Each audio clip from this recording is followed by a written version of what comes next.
Greetings and welcome back to another edition of Perspectives. To date, I don't think I have ever covered England per se, though I did have Teal'c on to talk about Islam in England. But today I'm joined by the quintessential Englishman.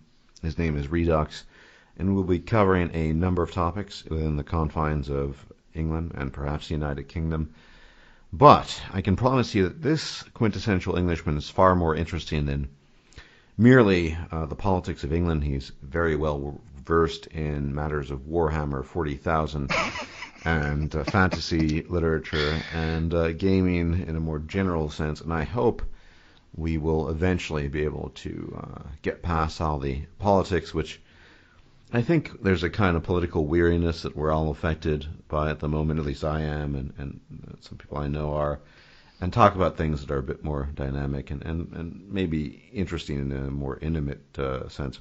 In any event, let me welcome my guest, Redux. And I guess a good way to start the conversation is to start with the tail end of Brexit. It seems that nothing has really come of it, is my impression, outside perspective. Yeah, I saw a fascinating quote in the Times where they had, I believe, the Chinese premier or one of the high-end Chinese people, admonishing Boris Johnson from walking away from the mess that he'd created, which I think probably says more about Chinese politics, that their leaders are so powerful and have the choice of walking away, whereas Michael Gove and Boris Johnson and a lot of the pro-Brexiteers and the Conservative Party actually had their power taken away from them, basically. They were disenfranchised by the party itself. So we are led by a Conservative Party that still doesn't like Brexit, but are consigned to the fact that it's happening. And the Labour Party, who are in an incredibly hard bind.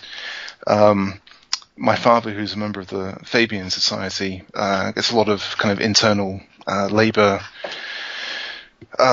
gossip and memos and such, and they've got a real problem where the cities are incredibly, pro-Remain. They did not want Brexit in any way, particularly London. But then the rest of the country, very much the north and certain pockets, particularly seaside towns, places which felt left out because of various things that have been blamed on the EU, have rebelled, who are extremely red, extremely Labour kind of areas, but they, really want Brexit. And so, poor old Corbyn has to navigate this party that's split right down the middle. And so we've got both parties that are a bit of an internal headache, basically. And hence both leaders, including, obviously the Conservative Prime Minister May, are committed to Brexit, but then we're quibbling over the details because there's no clear answer in either party to argue for. So, anything could happen at this point. We could crash out of the talks that are happening right now and enter into no agreement with them, which is very interesting. And even what happens with no agreement is endlessly debated about. Some people think we'll revert to World Trade Organization rules, which means that there'll be a 6% tariff on our goods, and that will be that, and that's how we'll trade with them. Other people think that it's a completely, empty space legally, and we won't be able to trade with Europe at all, and we'll have to do last-minute negotiations of each country separately, which is against European rules, but might have to happen if Volkswagen wants to sell us cars. It's an interesting chaos at the moment, and feelings are all over the place. Definitely the top end of the middle class is extremely worried because the pound is getting weaker, and it means that their holidays are 20 to 30% more expensive, and that's pretty unforgivable. So, what's your own personal view on this, on the chaos, or it's an interesting chaos, or maybe clusterfuck would be another word for it? Yeah, it's definitely clusterfuck. I would like to see us crash out. I'd like to see us in the same kind of relationship with Europe as we have with, India, where we come together when we need to, and we're not particularly bound or interested to things that we don't need, so we can pursue lines of protectionism on strategically on certain industries where we need the employment, we need to retain skills, or whatever, or we just want to develop. I think we should be getting into the kind of mindset that Japan was after World War II. Basically, that's my opinion. But that's easier said than done, and that's quite a radical departure from the way our leaders have organically decided to deal with trade in the past. Yeah. Well, I think there are obvious, notable problems with protectionism as an economic policy. However, if the English people could get on board with the idea of suffering potential consequences that come along with protectionism, as has been the case in Japan, then I think actually, you got to remember we're behind one of the most impressive protectionist walls right now. Where the price of our food and the price of our clothes should be about, I don't know, a fifth, a tenth of what we pay at the moment, because we're inside the European. Yes. Yeah.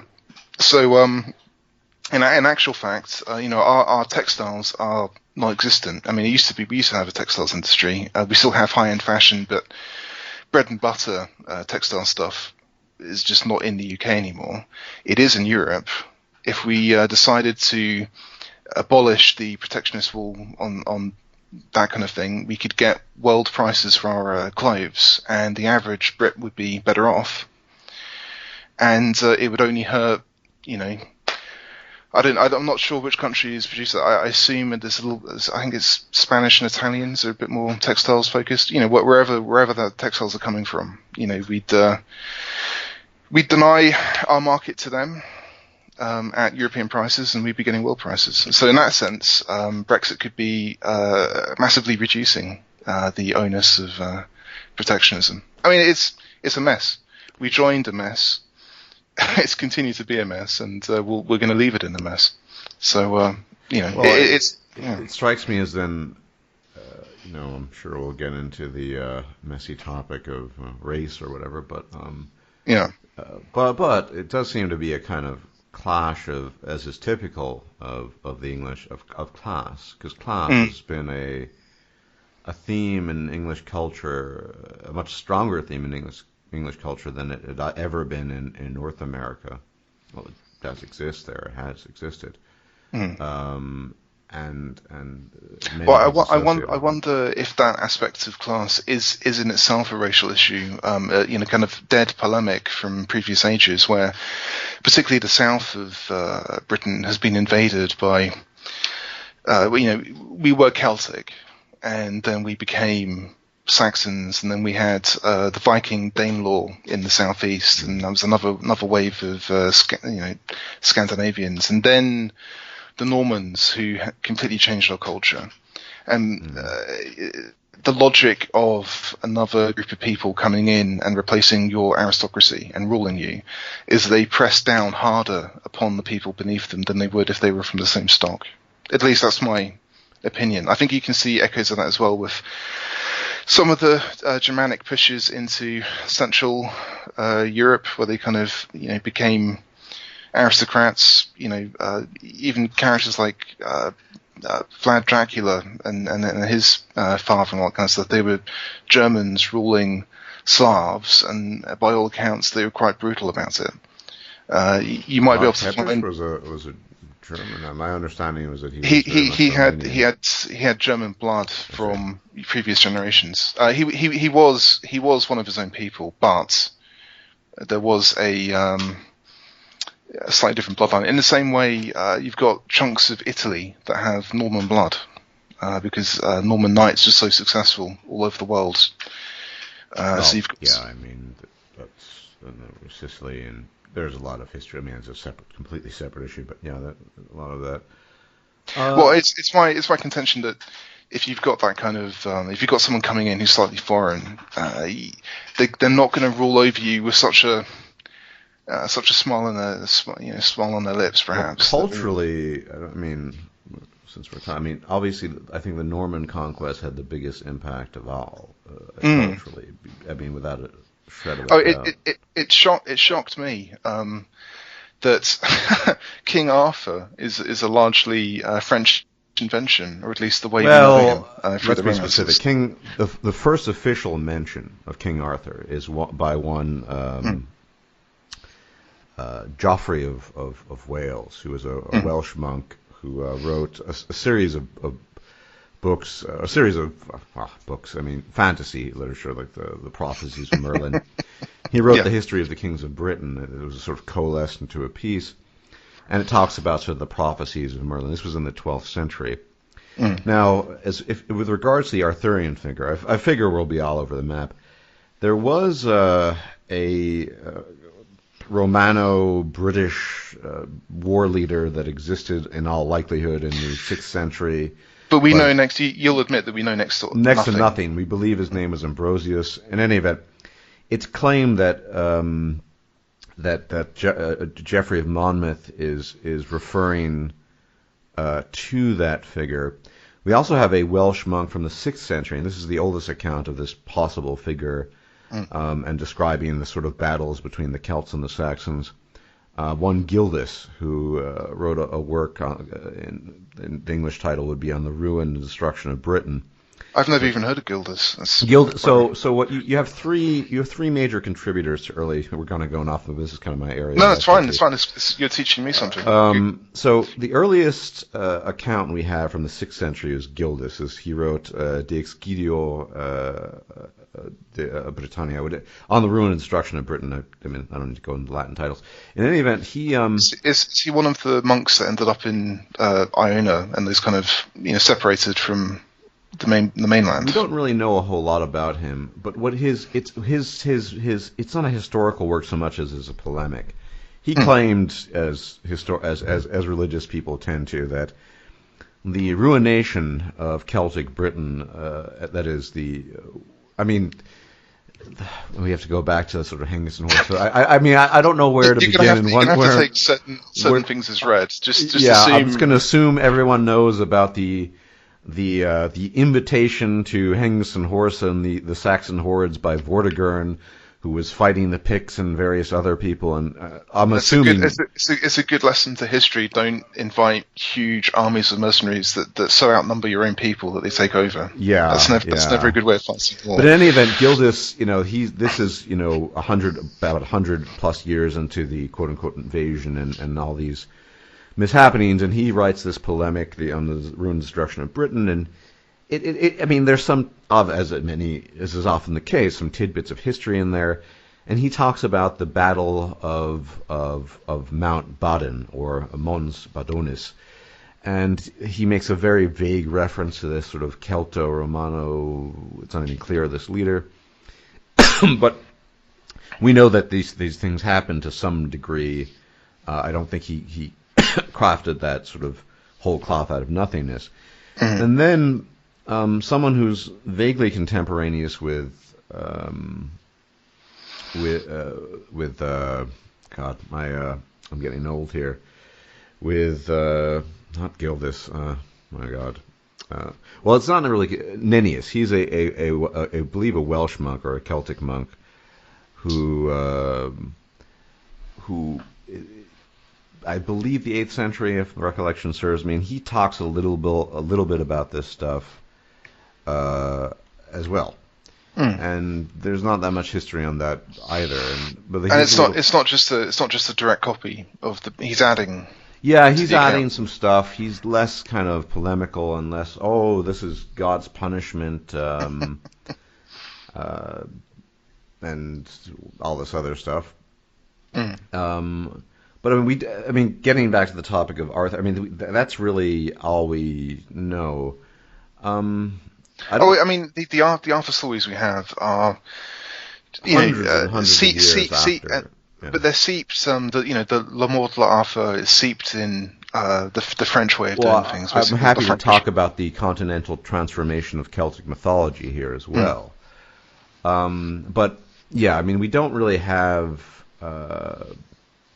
Bede, who is the venerable Bede, he wrote the history of the English people. He's probably and well respected. He's actually quite a good historian. he doesn't really talk about in Arthur, and a lot of we tend to rely on his account more than really anyone else's in terms of the early history, although it's obviously centuries removed, because he wrote in the 8th and 9th century. But we just don't know a lot about it. But here comes this guy, Geoffrey of Monmouth, who writes these sort of, he calls it a history. It's not. It's fantasy. And a lot of the figures, of course, come from sort of old Welsh myths, and in fact, there actually is a really ancient Welsh poem written in Old Welsh, the name of which escapes me. I am getting rusty because it's been years. That can be dated back to the 6th century, and there's mention of another figure, but it's not history. It's poetry and literature. But then, of course, the Arthur, after he writes this in the 12th century, really just takes off when it hits France, and you get all kinds of continental varieties, Provençal, Old French, Italian, Old Spanish, German, and it completely loses any footing in historical reality whatsoever. Well, I mean, yes, this is where I'm on firmer footing. I get the impression that Charlemagne and his knights, the of the masses of Charlemagne, are the French national epic, and then the Arthurian stuff becomes kind of the shadow to Charlemagne. So Charlemagne's knights show you how to be a good knight, and then the various fuck-ups in the Arthurian legends show you what can go wrong, essentially. And it's also a bit more of, in the misty land of Albion, there still might be there still might be green knights or it's giants. Claimed, it's far away. Yes, it's claimed in the end of the history of the kings of Britain that it's when Britain is in its greatest time of need. And I have to be clear here that it seems, based on his writings, that Monmouth was very much more of a Celtic Welsh nationalist bent, that he didn't like the Saxons. Yeah, and these there's so many topics. Well, okay, so many of the audience who happen not to be English, there actually are cultural and linguistic distinctions in the so-called United Kingdom. Although the creation of modern Wales is officially sealed by the creation of Offa's Dyke in the 9th century. Offa was a Saxon king, or an English king, if you want to, and animosity ran pretty strongly for many centuries, and so he was a product of that. He didn't really like the Saxons, and you can tell this by sort of the British king will rise up when the British people are in greatest need. Now, when he means British people, he's not referring. He means the last Brits, the last true Brits, the Celts. Yes, exactly. So there's nationalism there, but I think people in the High Middle Ages, that is the 12th century onwards, the nobility, aristocracy, really became fascinated by the kind of romanticism of a possible Arthur. It was their entertainment, and so history really takes a back seat to all this stuff. It had to find a function, and yes, we still have the Order of the Garter and various kind of neo. I don't know what you call them, neo-knightly orders that were created in the Victorian age and the Edwardian age to kind of still harken back to this mythical past where there's a little bit of glory. It's fascinating. Would it call me a romantic? But I'm not. I've always found fantasy literature fascinating, and so this is some of the original stuff. This sort of mythical king. You have the prophecies of Merlin as well thrown into that, and it's pretty interesting, although it's not historical. But the truth is, with regards to the, I've been thinking of making a video on this. It's a fascinating topic. When we talk about the Anglo-Saxon invasions or Anglo-Saxons and Jutes, we don't really know all the details. I mean, what we do know is largely taken from Bede's History of the English People, which is obviously partially biased, but also, if we want to be honest, temporally removed. We're talking several centuries removed from the events, and then we get the rant by Gildas. It is just a rant. It's not really a history. We do know from other cultures, though, that Yes, yeah. oral history can be a pretty good transmission. Yeah. I mean, I think, and I need to do more research into this. I mean, what you see, people talk about a sort of genetic continuity in the British Isles, and that's a fascinating topic. I have this phrase that I use in amongst my inner circle, as I say, women for the genes, men for the memes. And what do I mean by that? I mean that creation versus creation, different kinds of creation. Yeah. So in these kinds of scenarios, what you generally get, and it's not. I mean, I don't want to start a shitstorm about because there are people interested in sort of haplotypes, but it's not. But if you look at, for example, the history of South America, you see. Not necessarily a preponderance, but certainly a large proportion of European haplotypes, Y chromosome male, and of course the mitochondrial haplotypes being largely Native American. And it tells you something. Once again, that you see the same thing in present England. I mean, it's very clear to anyone who spends time there that most people, Welsh included, don't speak Welsh at all. And in fact, I'm just about old enough to know some of the scare stories when they were doing the first generation of Welsh that were really trying to resurrect Welsh, and a lot of the people that had in surveys previously claimed that they could speak Welsh really meant that they could pronounce some of the words kind of correctly. Which I can do, but I can't claim to speak it. Yeah. But and so actually, we in resurrecting this dead language, we've actually kind of put to bed the myth that there were any Welsh speakers left at all. Well, certain areas. I mean, Aberystwyth has historically always been a place where you could find. I remember visiting there years ago, and it wasn't just a put on. You'd walk into a bookshop and you'd hear Welsh, and you walk past the pub, and there's certain areas. Bangor is another area where you might hear it, but certainly a place like Cardiff, you're not going to hear it. Well, it's funny. I've been to Cardiff, and I remember. It's very Anglo. It was super Anglo, yeah. And I didn't even. I wasn't even thinking of Welsh. If you're not looking at one of their signs that's partly in Welsh and partly in English, you kind of forget about it. And I was in some clothes shop. I was in the Gap or something like that, and a woman came up to the counter next to me and spoke to the cashier in Welsh, and that was shocking. I think that's one of the only times outside of a specially sanctioned Welsh TV programming that I've actually heard Welsh in the open. It was quite something. And so there, in the heart of Cardiff, there are still a couple of diehards. Oh, I have no doubt. But generally speaking, Cardiff is just kind of an English town. Oh no, yeah, totally. And although they would, I think the funny thing is about the denizens of Cardiff. I suspect that they would deny that though. They would sort of cling to a kind of artificial Welshness. Regarding the term Welsh, it's fascinating. I mean, it's almost a shame to the Welsh that they have to bear this title, but the word Welsh originally stems from the Anglo-Saxon word Wales, which means foreign, or in some cases slave. In fact, if you I didn't know that. No, and you can find this in continental Europe. The Walloons, yes, the Walloons in continental Europe and the French and Belgian border, that area. That is essentially the Germanic term for foreigner. They too, the Walloons or Wallonians, are alien. And in German, there's a word Kauderwelsch, which means gibberish. So basically, the Welsh, the Welsh are the foreigners, the slaves, the strange people. And they bear this, of course, that's not the way they refer to themselves. Welsh is Cymraeg, and so on. Anyway, going on a tangent here, but my original point, we're all over the map here, is that because this was my academic background. I can tell.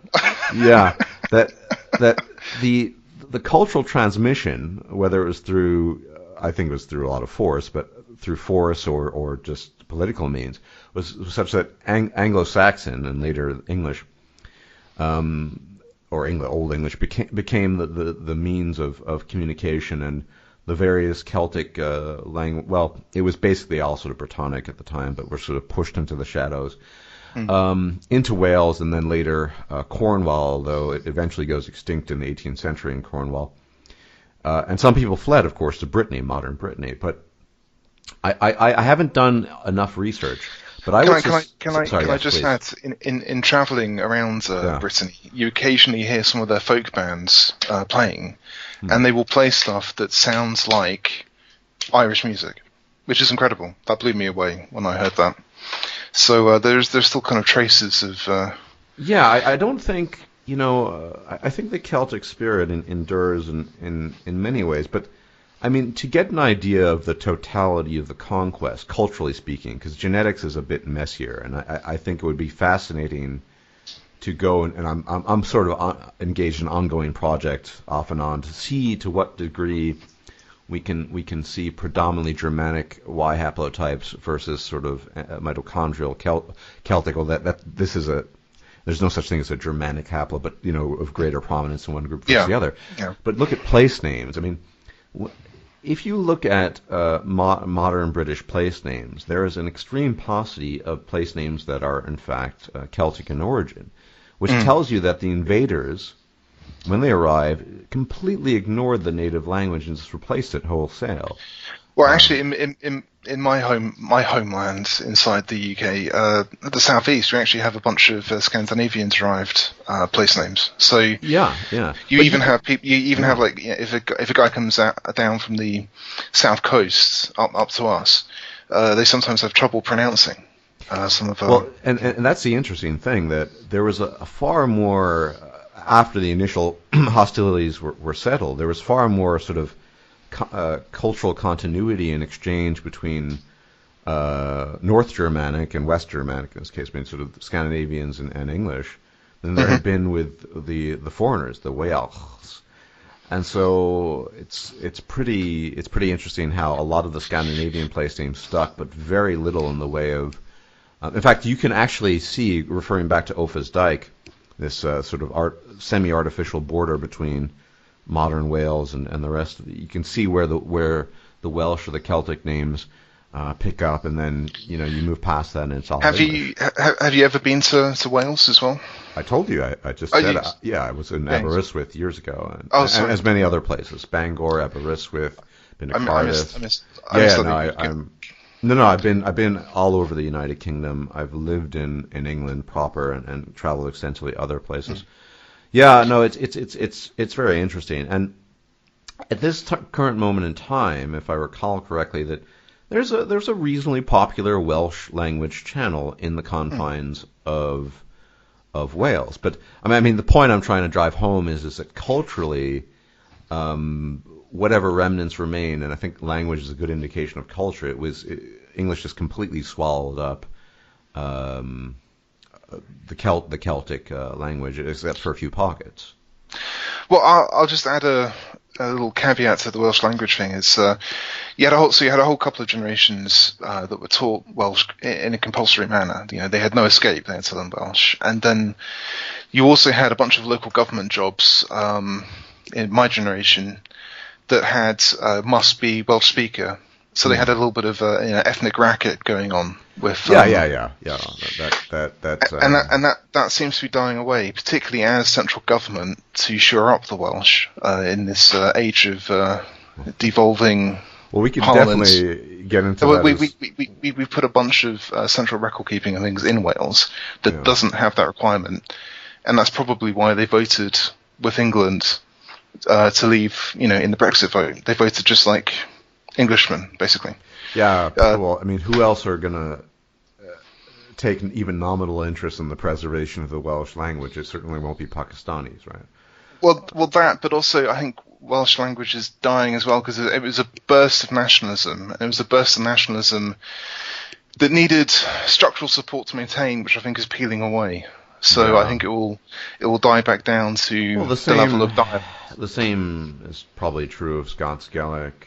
Although, I mean, there are pockets of resurgence. There's always a kind of various, folk Oh, folk music groups. there's some very militant, and even the Cornish as well down south. Yeah, Very but the Cornish has militantly been trying to. extinct for 2 centuries plus. It's the revival of Cornish is artificial, as is the Oh case yeah, with totally. Manx. Manx was the last speaker, to my knowledge, died in the 1970s.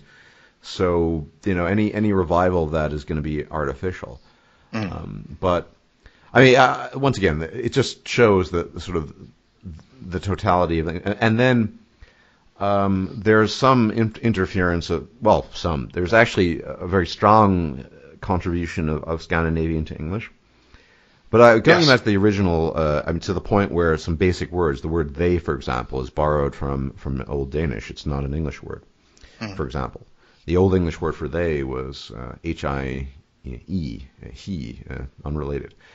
But you move forward to I mean, we were talking about the Normans, and we originally talking about aristocracy. There's so much to navigate here because this is a kind of area of large interest, and I have a background in it. But you can see the division, the cultural division, by dint of the fact that, I mean, this is kind of, I assume, common knowledge, but pork is a French word. It refers to the animal that's eaten. The pig is the animal that is herded and raised on the farm.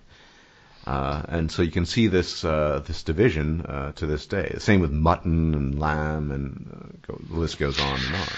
Yes, we definitely have a very complicated language in English, which torments people, trying to learn it. No end, I'm sure. Well, I wouldn't say necessarily complex, but the history, the contributions of the Normans, who themselves were Scandinavians. I mean, Normandy was settled in the 9th century by Scandinavian raiders. I was about to add that there's definitely some contention as well that the Saxons and the various other kind of Geats and Jutes and other Scandinavians that came later were very similar in genetics. So we could have been colonized 3 times by almost the same group. Yeah, absolutely. I mean, it's just not clear.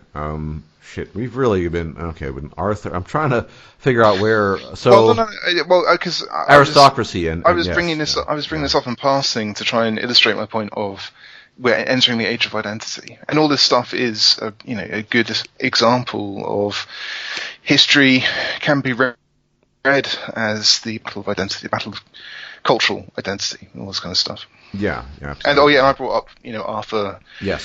So much of what I, as a modern, understands of Arthur is wholly invented by later figures than any historical Arthur, and is informed by the notions of chivalry that was born in France. And that's quite funny.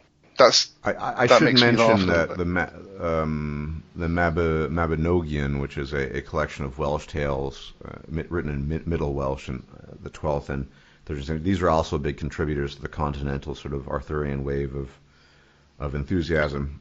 Yes, but I don't know anything about it. I've never even heard of that collection of tales before, but I'm going to make a big sweeping judgment guess that the details of those tales were probably taken, but the ethos is chivalric. Oh yes, yeah. I think the Mabinogion, which is this collection of Middle Welsh oral tales that were based on oral traditions going back quite some time, as well as sort of Celtic lore and mythology.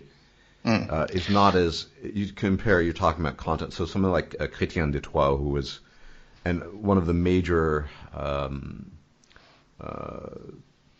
poets and writers of this sort of genre of literature. He wrote about Lancelot and all these folks.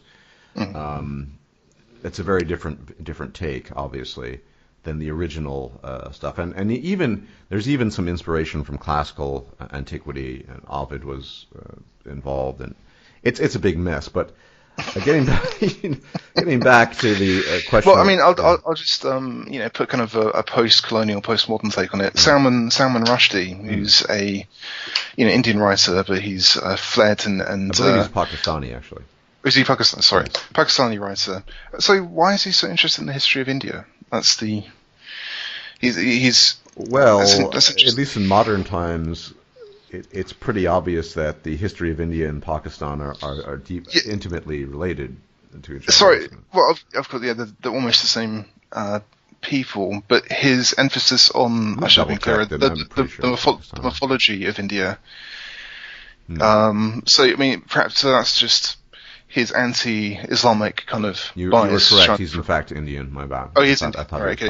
Well, I mean, you're right. They are so joined to the hip. They, you can't really think about a modern India without modern Pakistan. Yeah. He could have been.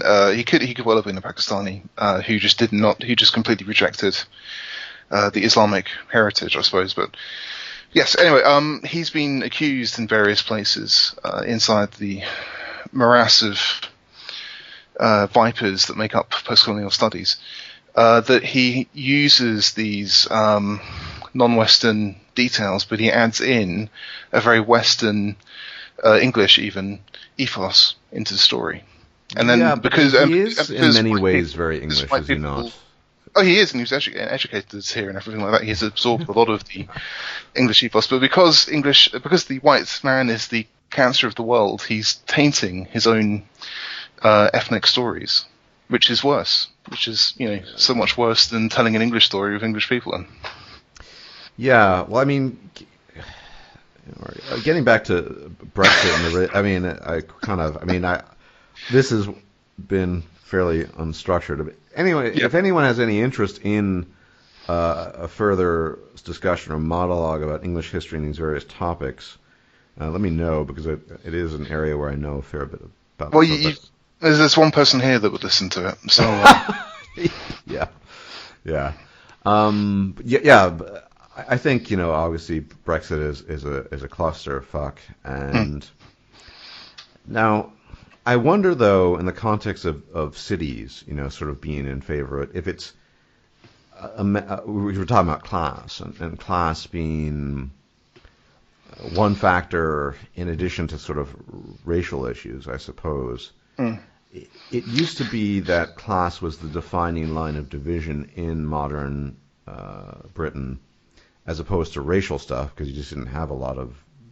Well, we looked at race almost as we looked at class almost as race. Yeah, which is almost it's kind of fascinating. Which is why I have this kind of pet theory that it's because of waves of invaders, and so that becomes kind of an internalized way of looking at the slightly different people beneath you. The idea that we're going to become a kind of kumbaya, multiracial society without pretty awful class markers marking between those things is just nonsense. And already the American identitarians talk about white presenting blacks, white presenting Asians, and all this kind of stuff. And they're really talking about racial individuals jumping racial groups by. Yeah, so that's the race and class divide. And well, it's America. Apropos. It's interesting you bring this up. Charles Murray, in his book Losing Ground, talks about essentially the emergence of a new sort of class structure that had not been hitherto present in the United States. He is sort of intelligentsia. You can almost look at sort of Silicon Valley as a racially mixed but economically IQ-oriented upper class or sort of intelligentsia. Because I know you've spoken about no pie in the sky thinking. I think one of your videos was called that I remember, and you were talking about just let society organize along what's efficient. That probably would be my view. Yes. And a rabid Trump supporter would then scream at you for being a tool of the globalists. And I think if you extrapolate present trends, we'll end up with a kind of Eurasian. Globalist vision isn't efficient, though. I would argue that it's not. But go on, yes.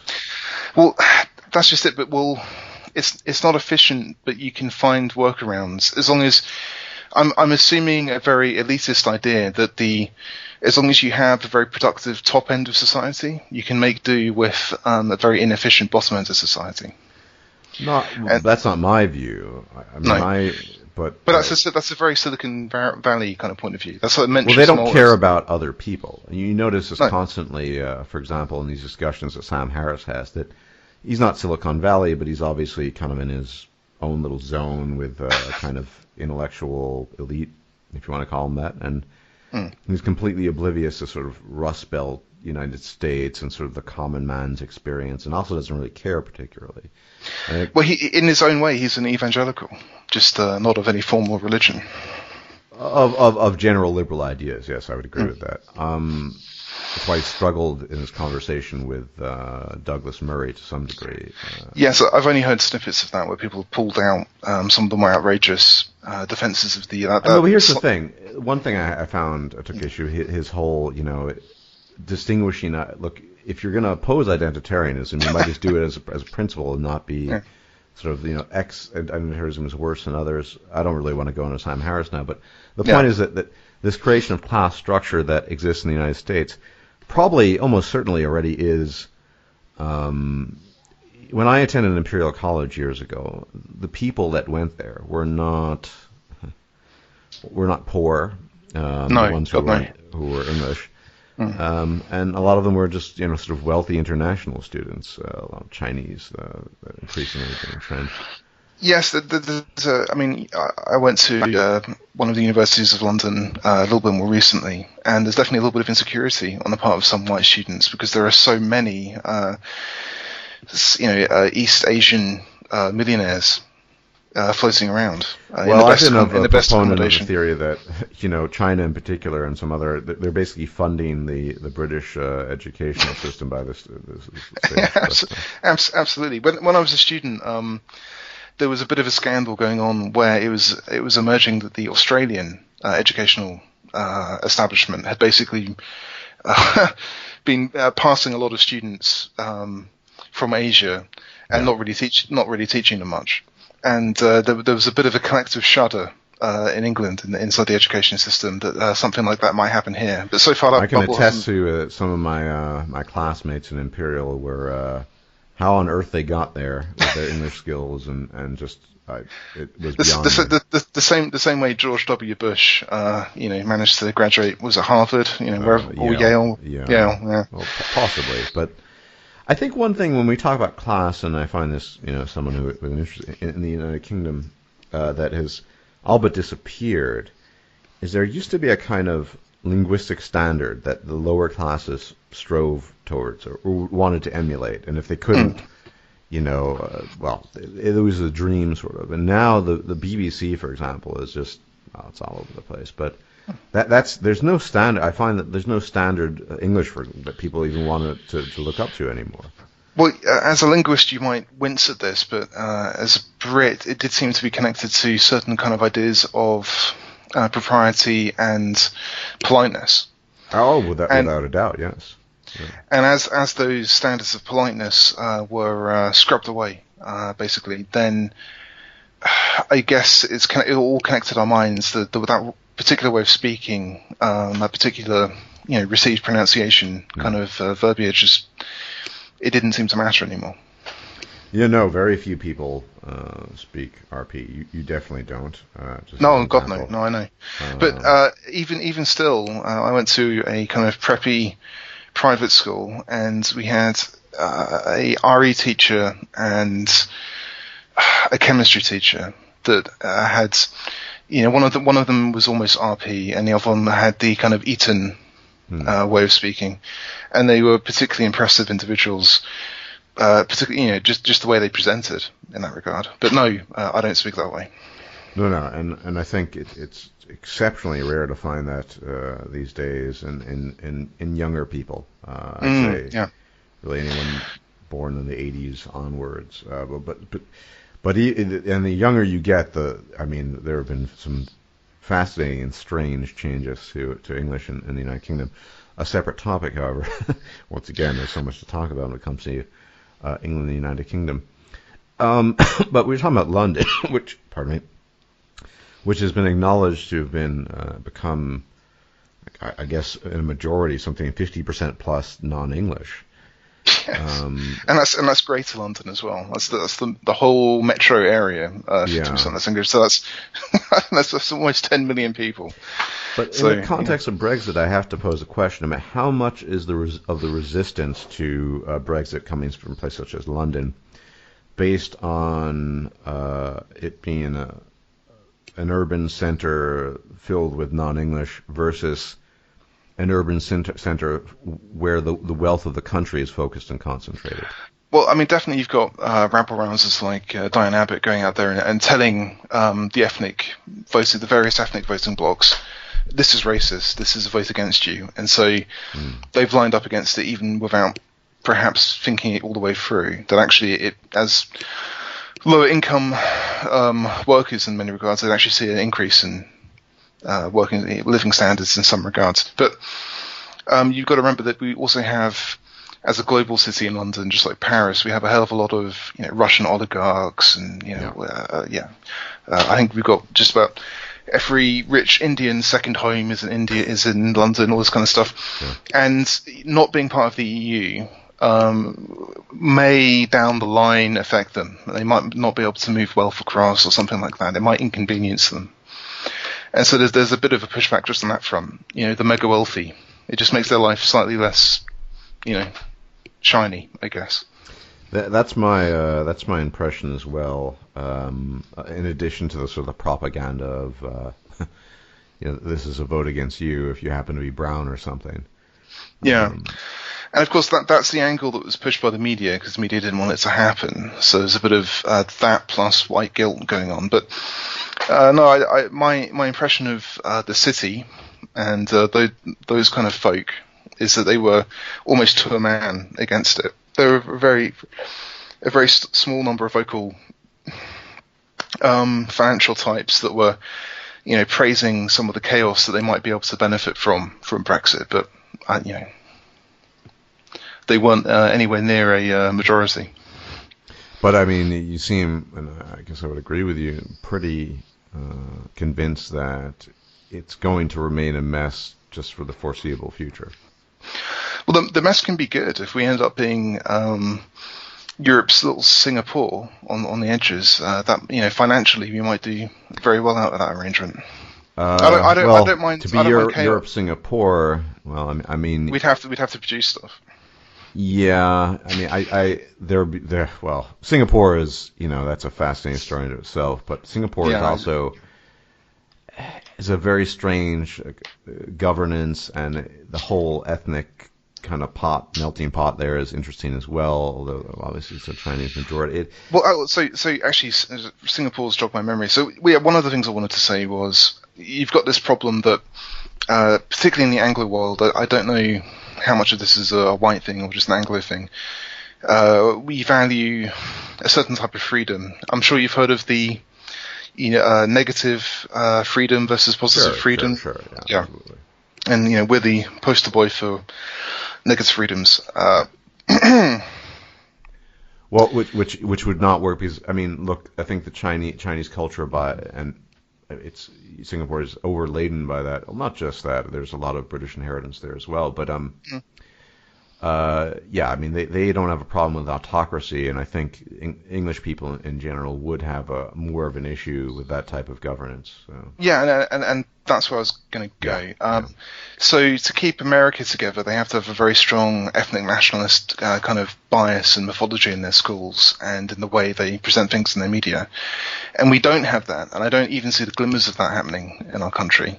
And without a strong kind of top-down imposed ethos of acceptance, kind of like, I don't know, guys that join the US Army. You're not black, you're not white, you're not Mexican, you're a US infantryman, and yes. That's your family. And they put you through hell together, and you form genuine emotional attachments, and that overcomes almost every other racial or identitarian wall. Yeah.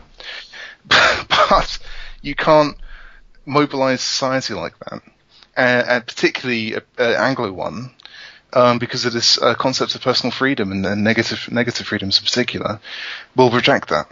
So we've got a real problem in the identity wars. Like how do we cope with groups that have identities that won't be broken down, even though we assume that they will? Well, and we won't accept the government trying to break those walls down artificially with a army type way of doing things. Well, there's a huge, you of all people know that a huge Pakistani population in in the United Kingdom, and I would suspect that most of them would not consider themselves even culturally to be English or British or No, whatever. they don't. But they but I mean, this is an interesting contrast because I think there's a very, there's a kind of a basic idea of what an Englishman is versus I don't think, at least for the past couple of decades, there's an idea of what an American is. I've said before, it's a completely meaningless term, I think. But the very fact that there was an image that you could aspire to did mean something.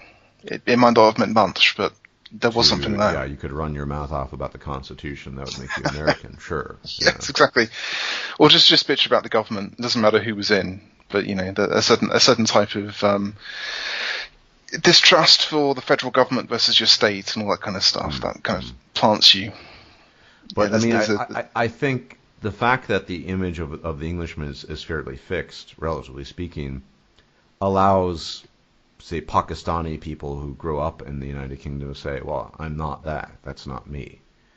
But, I mean, I don't. It seems a bit of a grim prospect in the United Kingdom because there is not even the attempt to feign this sort of, we're all Americans, we're all English. Well, that's just this. That's just it. And I don't really have the words to describe what's happening. But there does seem to be this acceptance of parallel societies being formed, and we just won't accept any kind of Redux. I don't mean to interrupt, but I think this is very pertinent that parallel societies existed in the United States for eons as well. I mean, nobody talked about it. This is sort of the dirty underbelly, but you had whole communities, German communities forming in, say, Wisconsin, and then Scandinavian communities in Minnesota. And then New York, there are probably dozens of different quote-unquote ethnic communities that live separately. Allegedly, in the early 20th century, there was a Jewish community, I think, that half the people couldn't even speak English. They just spoke Yiddish. So, I mean, there's a precedent for that in the United States. And I think you see this everywhere, actually, that parallel societies, and people either accept them or they don't. If there are no demands put on the parallel societies, I think what you end up with eventually is France. And France is in a very precarious situation. Yeah. A German historian said it's kind of in the pre stages to some kind of civil war. Well, I've noticed that the last couple of years the French army has been very pointedly learning how to that they've been attacking dummy French villagers and learning how to do hostage, negotiation type tactics. Interesting. As if they're planning for some nameless group to take a French village. Who knows what that could mean? But But this is the biggest issue. That not even an attempt. I mean, the mainstream has completely given up on any attempt to promote quote-unquote English values, whatever that means. I mean, I guess you could say, Magna Carta or what have you. Likewise in continental Europe. I think because, as you pointed out, values in Europe in general, and I will consider England to be part of it, even though you guys tend to... No, we're an island off the coast of Europe. Come on, let's get your facts straight. Sorry about that. That matters of sort of value are implicit as opposed to explicit, where much propaganda and money was spent in the United States to at least pretend that values were explicit, and if you paid lip service to them, then, well, you're American. Nobody in Sweden ever needed to think about that, and your typical, Englishman in Chester didn't need to think about that either, until, I guess, recently, because it was just sort of everyone was more or less the same. Well, I suppose the Acts of Union and the particular way that the British nation state has formed, we've always had this kind of double think of the nation state in that we're all British and English is the kind of majority culture, but then there's always been a place for the nation of the Welsh, the Kingdom of Wales, the historic Kingdom of Scotland, the nation. And I mean, perhaps if we had, was it the Swiss canton Canton Canton system, system. and we just admitted that there's now a kingdom of Pakistanis, the Pakistani nation aside. That would really rustle a lot of individuals on both sides of the political divide, but that might actually be the fair and equitable way. Yeah. Yeah. I mean, for example, if you look at Switzerland, the Italian speakers, who constitute one of the smallest minorities. Well, then don't they try and stop other Italians coming in because that would dilute their vote and all this kind of stuff? Yeah, and they don't really like the German speakers, and there's not much crossover. I mean, so the Canton system is efficient, one, because the population is reasonably small, but also because the groups, generally speaking, the Francophone don't really want much to do with the German speakers, and likewise, and vice versa with the Italian speakers, and so on. I think actually, as a practical solution for the problems which will not be going away anytime soon, the declaration of kind of mini networks or states as sort of semi-separate entities, for example, the Pakistani nation or the Pakistani whatever within the United Kingdom as separate and distinct. Fully legitimizing that they have a legitimate voice, and that it doesn't necessarily gonna fit perfectly. But a legitimate but distinct voice. I mean, that's the point, because right now there's the pretense that this sort of Pakistani ethnocentrism, which was very present, as you well know, in the election of Mr. Khan. Yes, Mr. Khan. Mr. Khan. Well, he even agrees with me. He wants London to be its own city-state, with a more representative council leading it. I mean, rock on, Mr. Khan. I'll get behind that.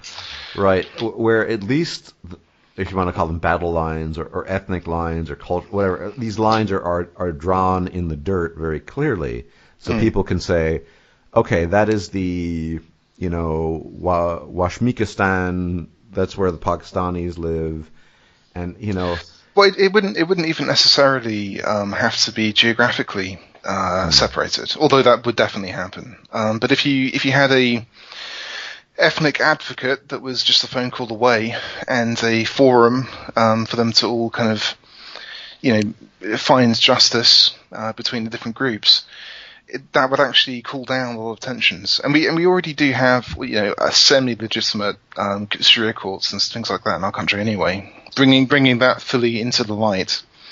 Yeah, people worry about that, but it's funny that you talk. It's not really binding, but no. But I think there's more hope of a kind of ethnic separatism in Europe. I think just sort of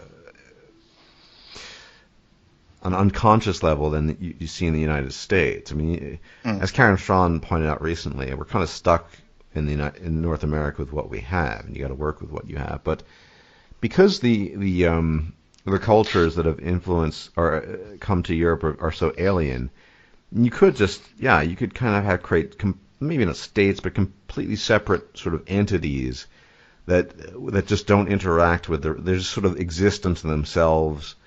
Now, the only issue there would be the desire for expansionism. It would just sort of unilaterally spell out that this is the Pakistani Muslim area. You can do what you want here, and if you want to run Sharia courts, whatever, but you can't go to this area because it's English. Or if you do, you have to absolutely conform to English rules. Yeah. Well, I mean, you'd essentially be aiming. That system would be naturally aiming towards the synthesis of all the older rules and these new rules inspired by this new arrangement. Yeah.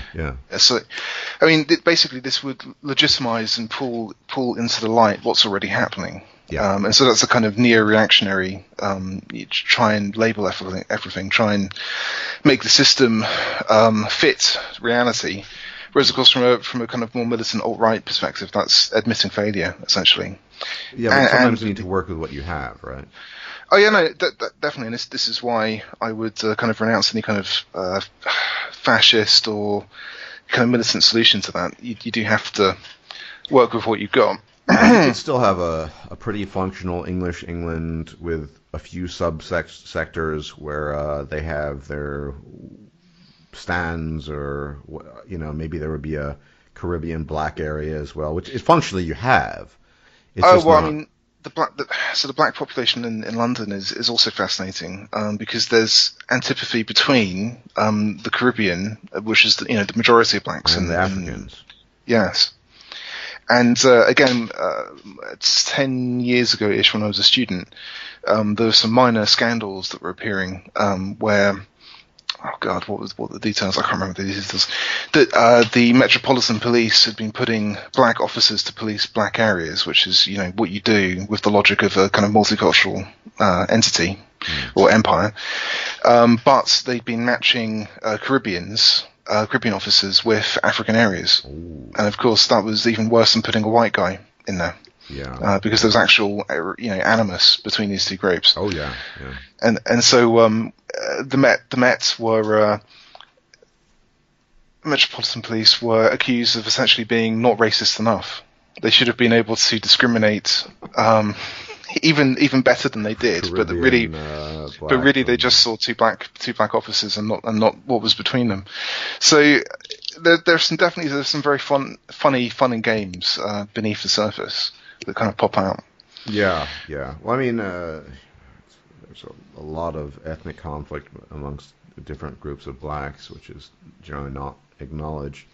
But I think in general you need to work with what you have, and so you need to figure out a solution that. I mean,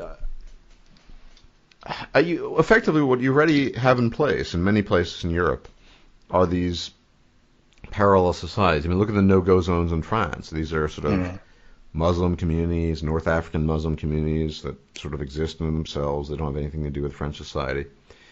And I think it's clear that if the will had been there to demand they accept French values in this case, right? It doesn't necessarily be French, but in this case, that will would have been implemented. They would have said, here's the deal, guys. You can aspire to be quote-unquote French, or you can leave.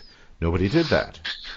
Well, you've also got the problem of this is the problem of white guilt and this kind of sleepy period of white people across the globe of post-colonial Europe, that we don't have the confidence to impose our values on other ethnic groups. And you would essentially have, just through natural selection over 100 years or 200 years or something, if you kept punishing the Afro-Caribbean ethnicity in London to the same kind of degree as white people, you'd eventually have you'd select black-skinned whites essentially. Yeah. Well, absolutely, but it I mean, I'm not an Anglo. I don't know. I mean, I don't. To the best of my knowledge, I had no ancestors participating in colonialism. Oh yeah, you're blamed as well. Don't worry. Yeah. Yeah. Well, I know I have been blamed. I've been, I have been blamed. But I'm an Eastern European person, so it doesn't really. I don't. But the point is, even if I were as English as the next Englishman, I don't really think. To me, it just doesn't make sense. This whole sort of original sin game. Which is a very Christian thought, by the way. It's totally post-Christian. Yeah, I don't believe in sort of using the past in the sense of it's your fault because you have some skin pigmentation or whatever. I mean, moreover, the point. I mean, this whole idea of white people. Well, there's so many different kinds of white people. You're a different kind of white person to my kind of white. I mean, you know what I mean. We're ethnically distinct, but we're both white people. So there's kind of it's just such a messy, sloppy idea and term to begin with. I don't know. I just don't really see. That's what's so kind of unthinkable about the history of America. That this kind of shock of recognition of meeting Native Americans and then the black slaves kind of shocked what were different groups into a single group, into white people. And perhaps so much of our understanding of race, because of the predominant position of America in world culture, we're learning the wrong lessons. It was a bad adaptation, how their culture progressed, and perhaps we need to kind of scrub even the idea of white. It's just not helpful. It definitely doesn't feel helpful in a European context. Yeah, I mean, it's it's weird to me having, well, essentially being European and lived in Europe all my adult life, to this American idea of sort of whiteness. And then partly that's because New York City itself is not, Yeah. it's just a clusterfuck. Even the white people there are a clusterfuck of everything. Yeah. But yeah, it doesn't really make much sense in the European context at all. I know my guest on talked about Croatia. I said this privately. It doesn't make sense in the context of Europe. I mean, hell, when the Serbians and Croats are at each other's throats, it certainly doesn't make sense.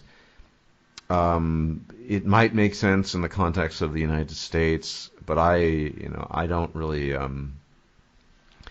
Clearly, there are distinctions, cultural distinctions, and some more minor ethnic ones in Europe between different peoples. And I don't know.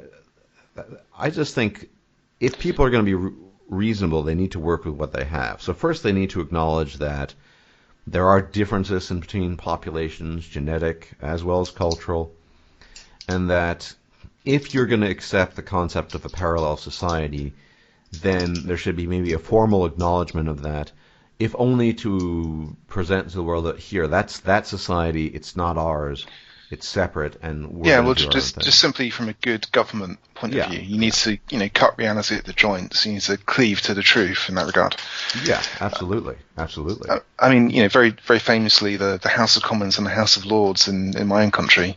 The House of Lords is a joke now because we don't have a powerful land-owning class that needs to be consulted on law. That's if anything, it should be the House of Corporations or something like that, but it isn't. But the problem I see with and I see we're kind of both on board with this idea to some degree, is that you would have to be able to cut past the current politically correct climate in order to even discuss this. Well, forget about implementing, to even have a discussion about this without losing your job, or because you'd have to say that people are different. I was just thinking about my kind of dark prophecy of the Antifa future, that so much of the left wing is buoyed up by ethnic pandering and ethnic votes, but you have this irony of some of the most liberal people in the world importing in some of the most right-wing people in the world in the form of unreconstructed Muslims from the Middle East. If they break away politically, there'll be one hell of a sense of grievance from the left towards this new emergent far right, traditionalist right in the form of a Muslim Brotherhood style party.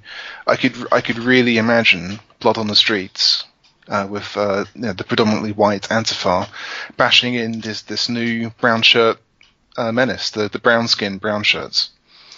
I totally see it happening in Europe, and it would be fascinating as well because it would jam so many narratives. But it does seem to be a kind of a ring of truth to that. Yeah, I think it's a possibility, but my issue traditionally has been sort of political correctness, because you can't even have you would need to say, look, people are different.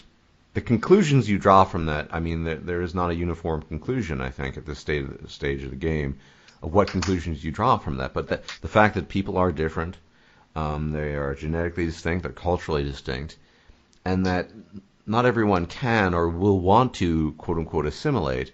I think you would have to present, some area that would be the designated area of these people as distinct from other people, because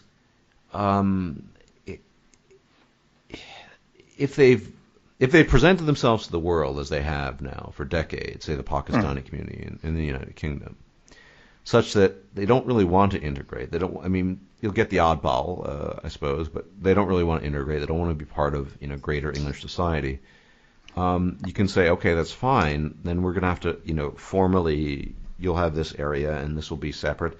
And I don't really see them being too unhappy about it, because it's already the status quo in the current year, right? I mean, that's kind of what things are, right?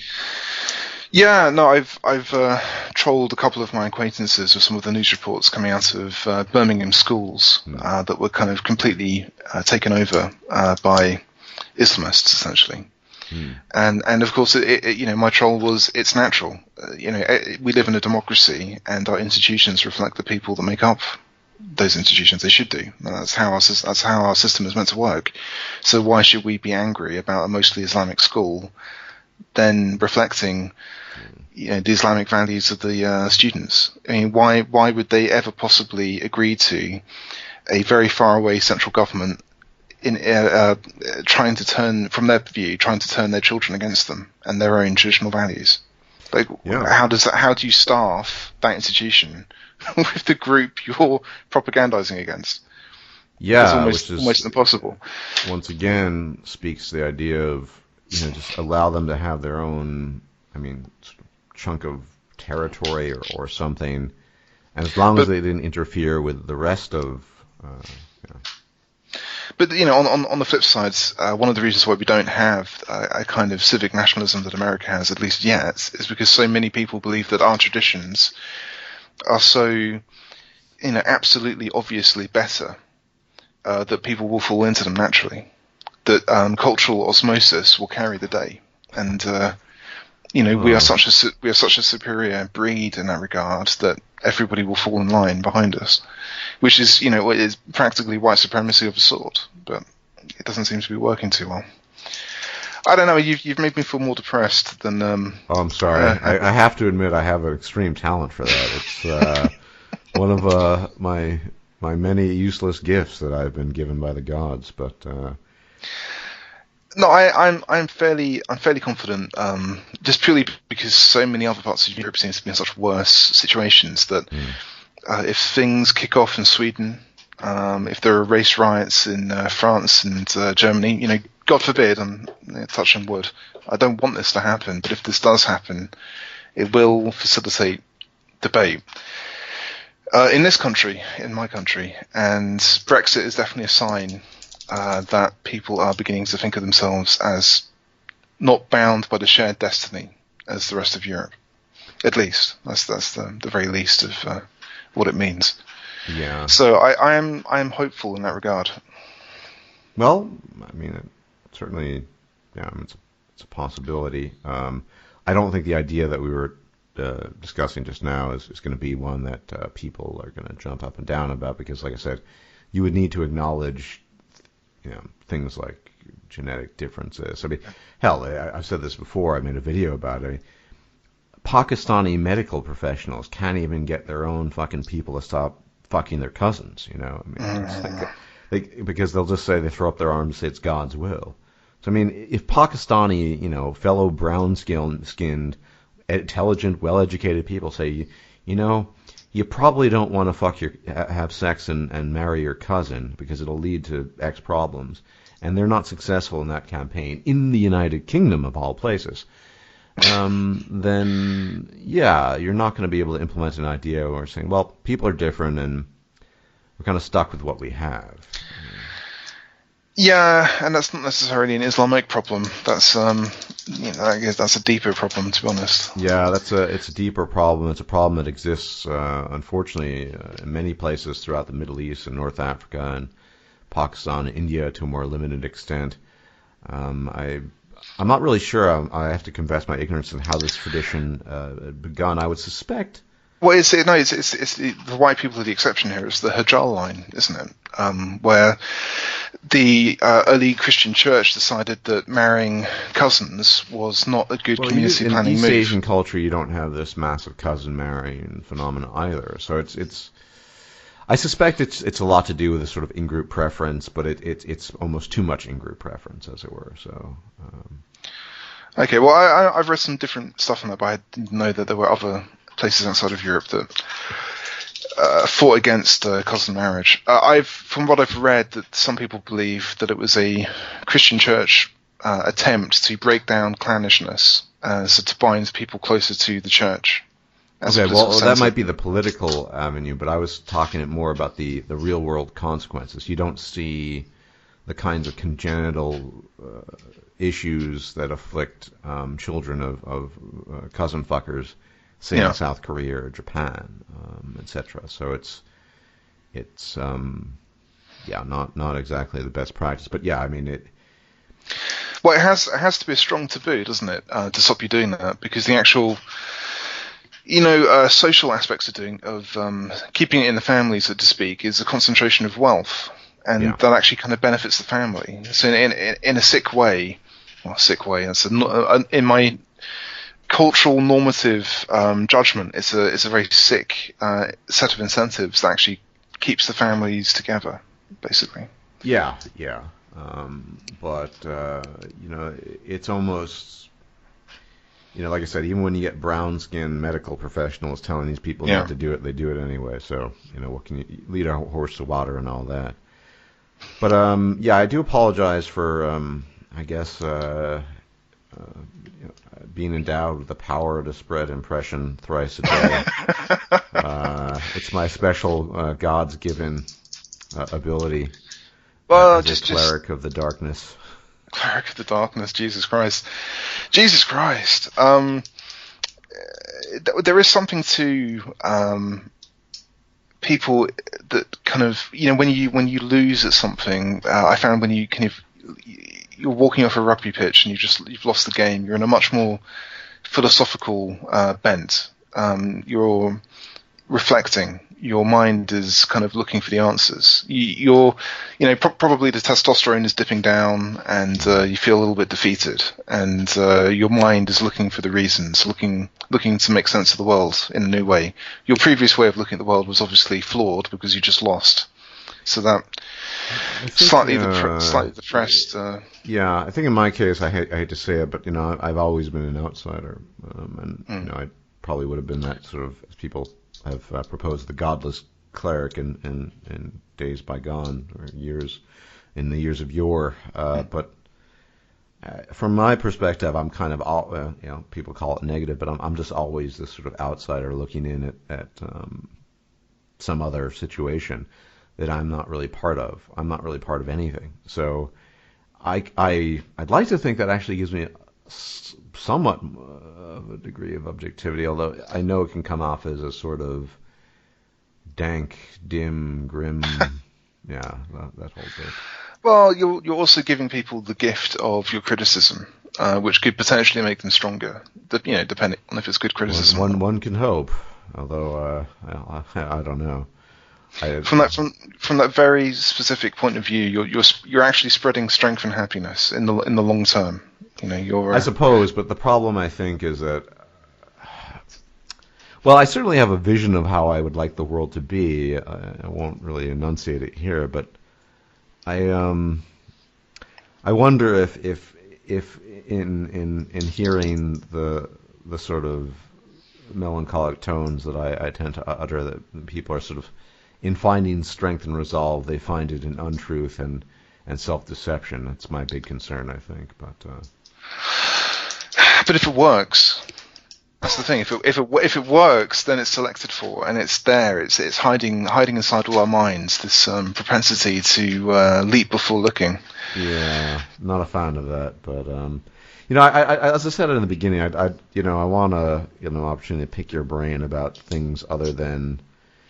Oh yeah, go for it. This is a very natural. We're going to create the Wajikistan in the UK, and it'll, that's an interesting idea.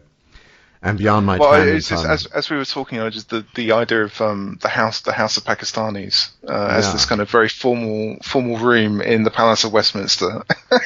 yeah, why not? It's just the house of Jamaicans, exactly, they can all have their little claim. And beyond, I was kind of all over the map with the English history because I didn't initially, but then Arthur came up, and I've kind of studied the Arthur thing. But I guess, look, in terms of, you're well versed in fantasy literature and at least Warhammer 40K. At the very least, Warhammer, yeah. Yeah, and I guess the question I'd like to begin with regarding pop culture, because we sort of privately touched on this, but that there's a kind of sacredness to fantasy literature and tabletop gaming and all this stuff when it remains small and niche. It makes it feel special, but it also makes you, the participant, feel special in being that participant, and being the player or being the reader. Well, And I mean, particularly Warhammer. Actually playing a game in real life. I've had an ex-girlfriend almost trying to accuse me of paganism, that I'm worshipping these little tiny graven images, yeah, and me and other guys will congregate in a room and we'll have the blessed sacrament of the Coca-Cola and the fish, and the chips, or the fish and chips, or whatever, and we'll read from these, bizarre esoteric tomes, stuff that she doesn't understand, and carry I out suspect this. of all the role-playing games or tabletop games, the one that's most woman-resistant is possibly Warhammer 40K. Which is probably why it's doing so well recently. So you're saying that Warhammer has been doing exceptionally well.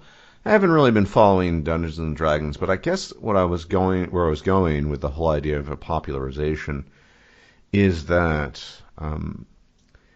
I can't help but feel a certain sense of resentment towards modern, current year Game of Thrones fans, because for me, winter has been coming for 16 years or so, and obviously there's some benefit in them when you get popular support, the revenue goes up and all of that, but it was so much more interesting when it was just the geeks reading the R.R. Martin novels, and I don't know, I just another one that I enjoyed that they couldn't make it quite as popular. I don't know, I'm not sure why. Jordan, he wrote The Wheel of Time. Oh, yeah. Robert Jordan was a pen name for some very long kind of Southern style name they actually had. He died of cancer, and then somebody continued it. I think actually R.R. Martin runs the risk of kicking the bucket before he finishes, I think. But Well, he jokes about that, doesn't he? I don't know if you follow his Twitter. Yeah. He's joked about a heart attack, robbing people of the ending they so crave, and all this kind of stuff. Yeah, no, it's certainly a distinct possibility. He's not exactly super fit, and he's not young either. So. Well, no, it's fine. The TV will give us the ending. He's almost become superfluous now. Yeah, but this is what disturbs me about popularization in general, because you'd wait long years for the next book to find out what's going on. I've lost most desire to even read the books. Not because necessarily, obviously the content, because there's more content in the books, has not been supplanted by the TV show, but it's just, it's I don't know, I just find that when things become too popular, they lose their charm, and they lose their appeal in ways that can never really be regained. I mean, maybe, I don't know that much about Warhammer 40K, but I suspect that it's always been insulated against the kinds of takeovers that you would see. Well, there is a bit of a parallelism, because it's what you're saying, because recently, as it's moved into computer games, that's obviously mass market. So you suddenly have these people that are coming into the franchise, and these are the dirty, unwashed masses. They haven't been with you in the trenches. They haven't read all the source books and read the magazines and read the novels. They have this tiny little window into the world you love, and they're just talking without permission about all this kind of stuff. Yeah, it's the difference between strong identity and weak identity, isn't it? When it's a small group and there's a big buy-in, you have to spend a lot of effort getting into it. Then that's selecting for a certain kind of person, and they value that community in a different kind of way. When it's something mass appeal, it's much easier to get into, and you don't really care about it as much. One thing I find interesting here, we're talking about computer games. I was going to bring that up anyway. The 90s saw a transition for not exactly the first time, but in full force, in things like Baldur's Gate and similar titles, of kind of pen and paper gaming going into the computer gaming world. And I don't know. I'm going to try to tie this into recent events. We were talking about Mass Effect, and I guess the fall of Mass Effect. Although I did mention you that Casey Hudson has been sort of reassigned, which something one can have mixed feelings about, because on the one hand, he did bring you Mass Effect 1 and 2, but he also brought you that woeful ending in 3. So who knows? Well, he most of the fingers are pointing at him, isn't it, for the ending? That he Yeah, dismissed some of the help. pointing at him and Mac Walters, who's a complete hack. Who if he's still on Mass Effect for the next one, then I'm gonna convert to Orthodox Christianity and pretend I believe in Jesus. I just don't know. It just I don't. Yeah. Anyway, but so. I wonder if it's just sort of the computerization, as it were, of gaming in general that has tainted the imagination and the storytelling and all this stuff to a degree where it's impossible to maintain a pretty high standard. Now, admittedly, human beings react very strongly to the visual. It's the fact that even YouTube videos, I think one of the reasons why Black Pigeon Speaks is so popular, I'm nothing against him, it's not because his content is particularly insightful or interesting, but he's really good at the visuals. Something, just sidetracking me, something that blew my mind. Did you know he has a secret, semi-secret kind of side channel that he runs as well? Unaware, no. All right, okay. Well, yeah, it's kind of like an Asian holiday-making journal type thing, but... Yeah, I'm not sure. If you haven't heard of it, there's not much point talking about it, I guess. Oh, well. It's just, it's interesting that he shows himself on that. It's an open, it's a non-politically correct channel. It's quite interesting that he uses exactly the same methods. He's trying to, it's a good-looking channel. Yeah, and I think computerization of traditional games and what have you, and stories like Lord of the Rings, and it's created something that has had mass appeal because, let's face it, imagination is a kind of almost limited resource, and not everyone is possessed of it, and not everyone who even has it in great depth. I mean, you can count on one hand in terms of, or not maybe on one hand, but on a few hands only, the kinds of imaginations that were able to give rise to things such as like Isaac Asimov is not necessarily one of a kind, but he's a rarity, that kind of guy.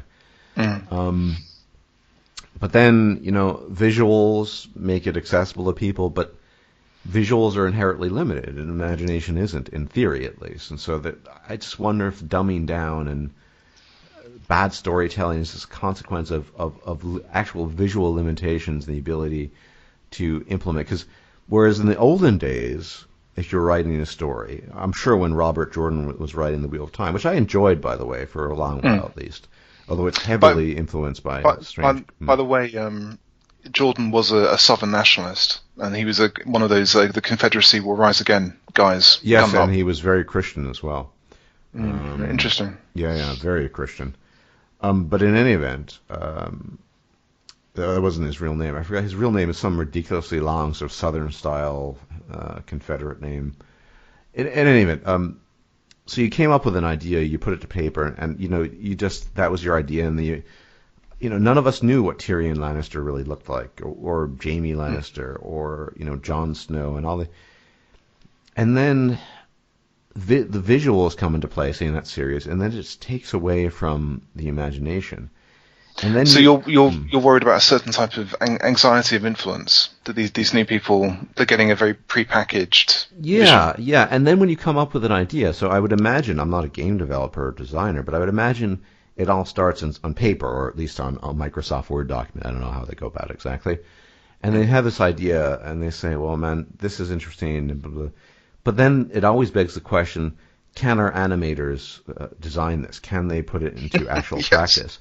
Now, an Isaac Asimov, or an R.R. Martin back in the day, or Jordan, they weren't thinking, well, as I write this, are they going to be able to put it into a film or a television series, or will computer animators be able to do it? How adaptable is my story? Yeah, and so there were no real limitations, because these are incredibly imaginative and individuals who are also good writers. But I wonder how much the sort of visual medium has obviously popularized things, and that's good in a sense because it means more money, and more money allows for in theory at least, greater creativity implementation. But on the other hand, I see a kind of dire consequence to this. Oh, there's definitely from books to films. There's a very good record of favouring plot-heavy stuff rather than things that have lots of internal monologue, because you can't film internal monologue. Yeah, and so the characters across the board in, say, Game of Thrones series are watered down by necessity. And even if you look at classic RPGs like Baldur's Gate and Baldur's Gate 2, we're talking about limited technology at the time. I have a slightly different theory. If you can do the Baldur's Gate to Mass Effect or something like that. So Baldur's Gate and my favourite kind of computer games of that genre, Fallout 1 and 2, made by people that played role-playing games and played tabletop gaming as well. Indeed. And so they were trying to approximate that kind of feeling, and the very chit-chatty, the very naturalistic kind of prosy style, conversational style they have. Yep. Only makes sense because there's lots of fourth wall breaking inside the text, lots of references to movies and other bits of media. Only really makes sense in the point of view of players of that game, and they're trying to give you that tabletop experience through the screen. And then, as that's devolved, as those creators have gone off to lead those companies or have retired or moved on or whatever, and the people that were inspired by those games but have never played the tabletop games have joined, we've had the inmates running the asylum situation, where these people are trying to copy something and they don't really understand where it's coming from. And you're right, they're compensating with visuals, and they want every line to be emoted by an actor rather than text, so you have to have far less. Redux, this is a perfect example. We talk about Fallout 1 and 2, right? Well, let's fast forward a bit to Fallout 4. Beautiful, but horribly empty. Yeah, I mean, the idea, I think Bethesda was thinking at the time, well, every game these days has a voice protagonist, therefore, we must too, because you don't do it otherwise, right? But I've been playing Skyrim again recently, and the idea that my protagonist would have a specific voice other than grunting and attacking and what have you, it's just very strange. And sometimes you could just say Bethesda games don't have voice protagonists. That's their style, and it would be iconic, and people would accept it. I don't think anyone would complain. Maybe it's some small, vanishingly small minority. Yeah, but it's just not the style of the game. But when they did implement it, it was awful, and it was maybe not in terms of financial gains a failure, but in other ways very much a failure. So the point of failure, I'll defend them that. Well, one, I like the fact that they're trying to do something different with a different title. I'm glad that they didn't try and add voices to Skyrim Special Edition. I don't know how they would have done it, but they who knows what they could have tried to do. By giving you a story and voicing those characters, I actually quite liked the kind of pulpy. Who's the spaceman that's frozen? Buck Rogers. Yeah. There's a very kind of Buck Rogers in the Fallout universe kind of vibe, and I like that. What I didn't like is all these settlements dotted around the world with far, far, far less to do inside them than in Fallout 1 and 2. Basically, in Fallout 3, they kind of got Vegas, by the way, written by Obsidian, was pretty good, but yeah, and they actually tried to port over that design. There's lots of characters asking you to go places that will then force you to interact with other characters that have big dialogue to do. I'm not. The thing with Fallout New Vegas is that it didn't quite work for me. Like the one thing Bethesda does do well is that their maps are breathtaking. And in comparison, Obsidian's New Vegas map was more realistic, but far more boring, which is unfortunate. There's a perfect game in there somewhere, basically. If you can have the complexity of the narrative of Vegas. Well, I mean, Obsidian in recent years has been delving into the whole crowdfunded thing. They produced Pillars of Eternity, which I think is good, but I still haven't finished it because it's a huge lore dump, and there's a lot to be done there. But Tyranny is something I've enjoyed. I've completed twice. There's DLC coming. A fairly unique perspective, that game, and I think that overall Obsidian did a good job in writing, although it was published by Paradox, who are famous for games like Crusader Kings and what have you. But I mean, I think if you look at Mass Effect, because I think both you and I have a kind of fondness, at least for the old one to some degree. Yeah. It really was. Mass Effect didn't really have the background of the kind of pen and paper. It was kind of this is Mass Effect defined the era of the voice protagonist as seen in Shepard, right? You had this guy.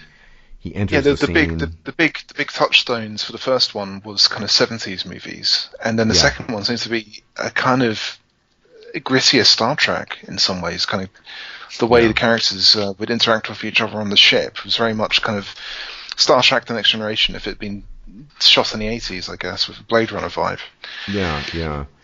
And so that kind of, in a lot of ways, was groundbreaking for the sort of voice protagonist.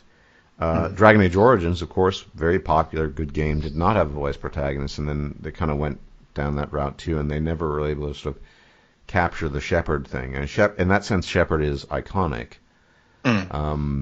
Yes, they jettisoned Hawk, didn't they? Hawk was only in one of the games. Well, as a player, in theory, he was in two because he comes back and he can potentially die because he's what kind of ancillary. But you don't play as him in Inquisition. I don't. Well, no, but that is by design. So allegedly, the design of Dragon Age games is such that each new iteration has a new protagonist because it's a new tale told in the world of Thetis. But you know how well that works. I mean, I always say, Dragon Age Inquisition was bad, but it was a hell of a lot better than Mass Effect Andromeda, which is, that's like saying, I don't like horse shit, but it's a lot better than cow shit. That's how it kind of felt. But I just wonder if we can ever go back to that stage where you really feel that sort of connection that Shepard, that the whole, say, 1 and 2 created of Mass Effect. Because I played through Witcher 3. It's a fantastic game, but a deep connection I did not feel necessarily. And maybe because you're a lone wolf, no pun intended. I don't really know, but I've never, the kind of bromance you have with a Garrus, for example. I just don't. There's no.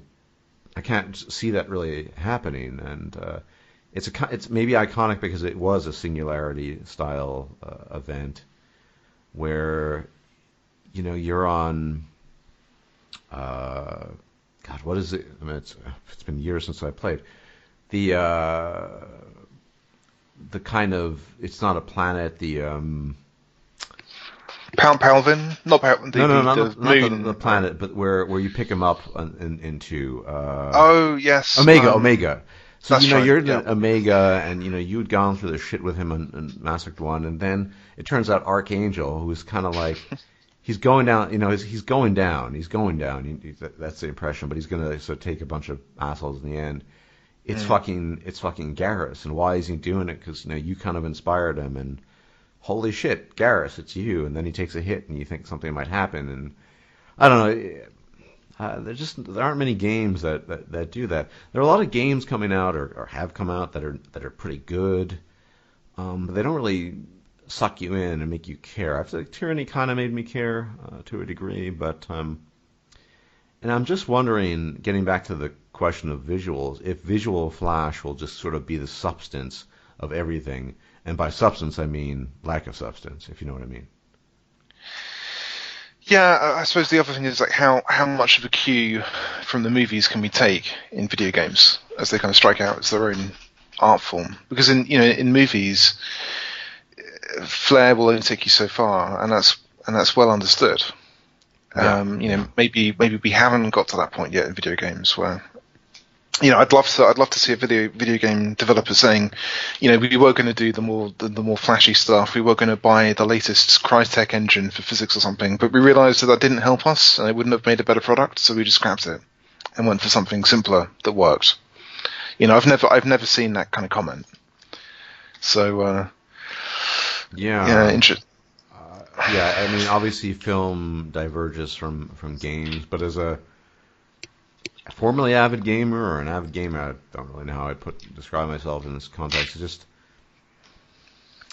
I don't know, or maybe it is. I'm just getting older. I've had this conversation with a friend of mine who also was a big fan of. I met him via Mass Effect, basically. Very good friend of mine is Dutch, and talk about it. It's just like maybe I've just sort of exsanguinated all the emotion out of me. Maybe there are a lot of gripping emotional tales and cool people you can go on adventures with, but I'm just past that because I'm just so fucking old and done with all that shit.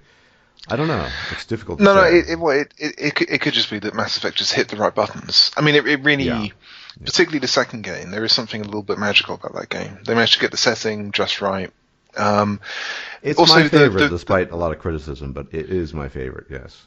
Well, and also there's a lot of good criticism. Like, it is more simple in lots of different bits of the mechanics, and that's not something I'd usually appreciate. But the rhythm of the game and the way, the levels, if you can call them that, only take so long, and they seem to be able to pitch them just right to be able to keep your interest to play through. And on that kind of limbic level, they get you. Yeah. And actually, Mass Effect 3 was actually a step back on that. Some of those levels were too long, a little bit. You might have to take a break. You might have to, put the game down. For me, hey, by the way, for me, it wasn't just the ending. I thought the whole game was a bit problematic, to use that term. I know you're not allowed to. Sargon of Akkad once proposed that I'm not allowed to use that term. He tried to ban it from my use. Interesting. Well, I mean, King Sargon is a powerful force, but he's not the ruler of me. Yeah, neither is he my ruler. But I think. Would you admit that the first act of Mass Effect 3 was pretty solid? I think the Geth stuff was. The music was Leaving Earth is a pretty fucking gripping track, I think. Because you don't know what's going to happen in theory. I mean, you don't know that the game's going to be shit later, but you think at the time, this is. But then again, I couldn't entirely agree because why? Because there was supposed to be a trial. Clearly they created the assets for that trial because that scene looks like a trial room, but they obviously changed it. Yeah, it was obviously rushed. So. I mean, I believe them when they say that there was a trial at one point. They just cut it because it didn't work with the shooter crowd, I guess, or something like that. Yeah, who knows? But yeah, I think that there's. Well, yeah, I mean that. The first act was not too bad.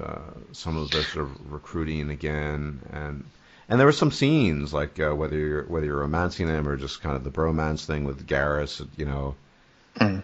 There's some great scenes there. I'm trying to think of some. Garrus is my favorite, but. Well, I mean, the first time I played the game, because of the choices I've made before, Tali ended up committing suicide. That's right. Yeah. And that was a moment where I had to kind of turn the game off for a while. Walk away from it, just kind of get over that. That was surprisingly emotional, and I didn't even. I mean, Tali's great, but I didn't even particularly like Tali. No, I've never been a fan of Tali. I mean, I'm as far as I always kind of dug Liara, who I think is. Yeah, she's hot, whatever, but it wasn't just that. She seemed thoughtful in a way that others weren't necessarily.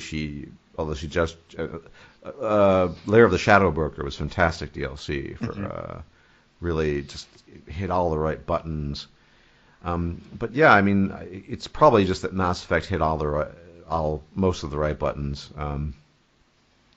But that's the thing that I sent you that video by. You should subscribe to him, I think, because he's a good guy. He's a pretty good video producer. Downward Thrust. I've seen some of his videos before where he's trying to pick out why certain games have failed, or did certain games fail or succeed. Yeah, he's got a unique style, exactly, and so I think he's probably right. This game, Mass Effect Andromeda, was just fucking shit. We know it's shit. We're going to do the cover up at the beginning, sort of limited access to highlight some of the good stuff, and we're going to suck in your money, and then we're just let it run wild and not bother to spend more money trying to fix it. Yeah, and increasingly a Hollywood tactic as well. It's quite interesting how they're beginning to try and take back power from social media, I guess. Yeah, and I think Yeah, it's one of the. I think it's one of the. If you know anything about Mass Effect and invest any time and energy in the series, it's one of those great travesties of gaming history where, yes, they're going to be recruiting Casey Hudson, or he's already back. But how? I mean, the only thing you could do is a hard reboot. It would probably take 8 or 10 years. I just don't see. I can see a foot in the door if they keep the Mass Effect universe, but they find a different format of game. You know, maybe even if there's a strategy game in there, or a jet fighting game, or a VR game, first person shooter game. Well, one thing they could have done that they didn't do is, give.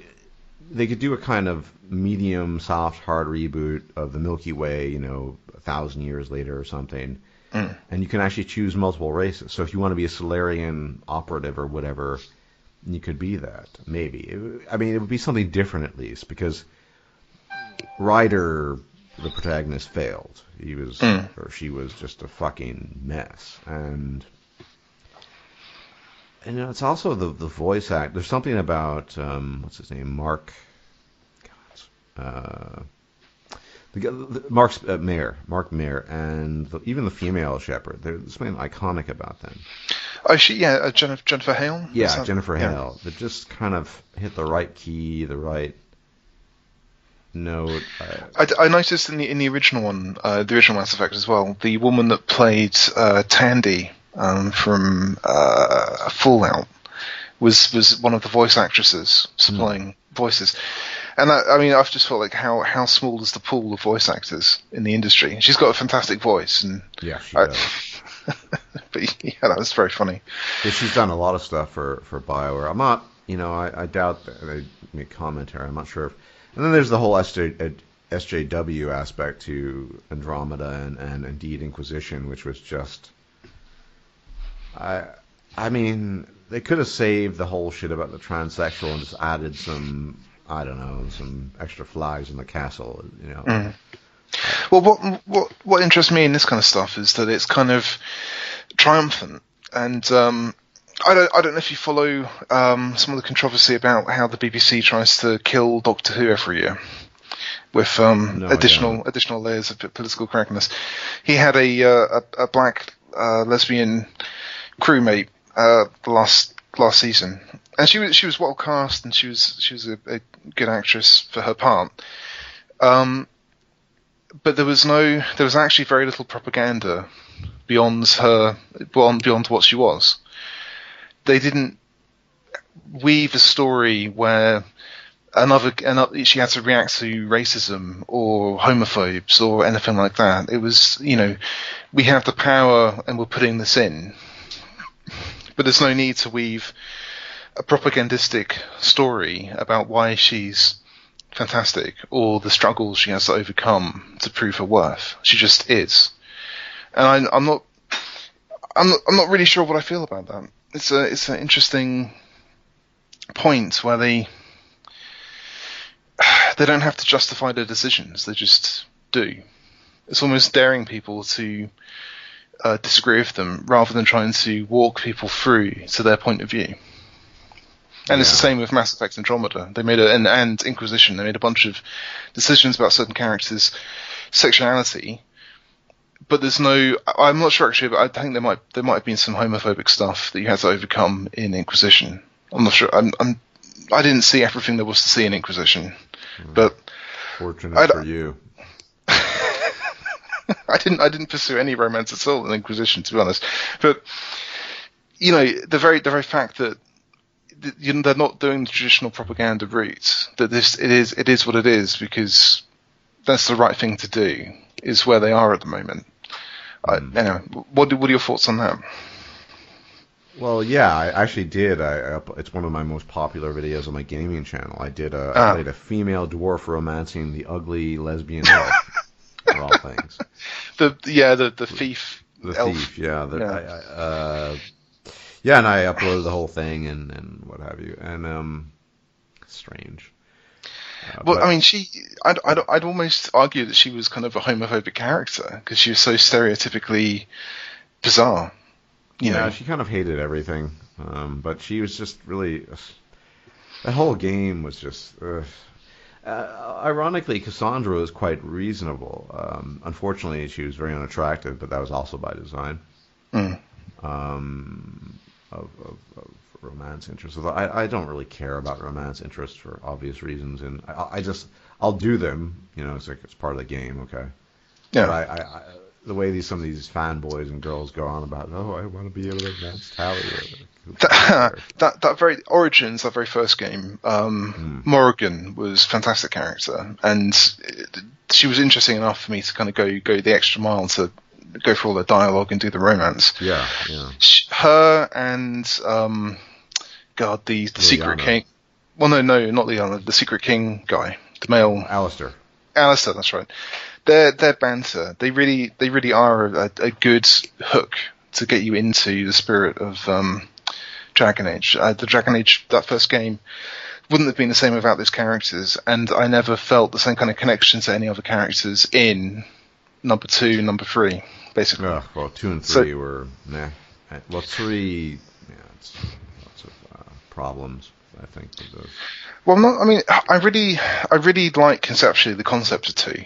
Like, I like the idea of jumping through this hero's life who's critical to a city, and you're potentially your decisions impacting that city.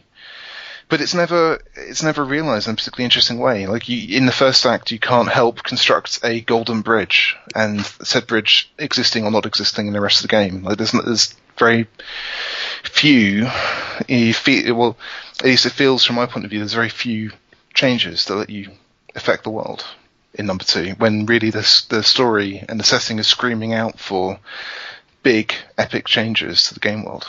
And the other thing also is that 3 basically told you the history of the world. You sort of know what's going on now, in a way that it was very mysterious in 1 and somewhat mysterious in 2. But now you know how Thetis came to be Thetis as in its current state. And I didn't buy the DLC, but I watched videos of the DLC. It wasn't bad, but here's the thing: it shouldn't have been DLC. And some of the, but it's interesting, that whole, what's his name? I forgot the elf's name. Solus. All right, there you go. Solus, that's right. Solus, yeah. Solus, the bald elf, right? Yep. Interesting guy. He was a fine character. That was handled relatively well for where they were going with him. Yeah, I think so. And then there was other DLC about I forget what they're called, the Titans, and how they were. Sort of vague references, but I think we know a lot more about how the world came to be, which is a shame, because I think there's a kind of Skyrim. They kind of keep the Dwemer, the dwarves of old. Yeah, they'll never reveal. Yeah, what it's what like the we cataclysm want to was. keep that mystery going, and I kind of didn't like how they revealed the mystery of the Reapers either. In 3, it's like, oh well, it's all based on giant cuttlefish. Okay. For people that got the idea of the Cthulhu space monster in the first game, to just completely fuck it was disappointing.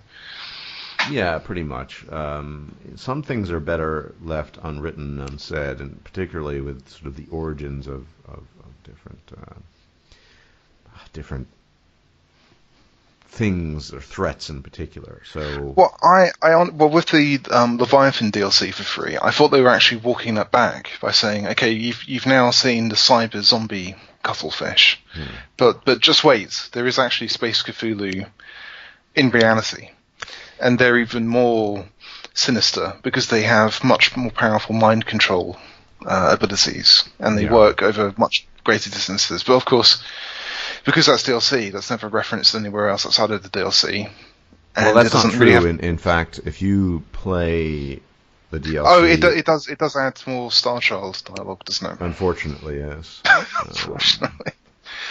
Well, yes, but if Andromeda hadn't been Andromeda, if Andromeda had been Cuttlefish Strike Back, with Cuttlefish in even bigger ships flying around in space, mind controlling people, and you were some new character taking part in a secret war for the soul of sentient life, something like that, you could have reintroduced some of the horror and elements and some of the mystery.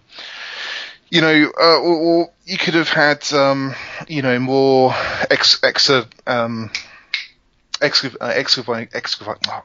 sorry, pardon me.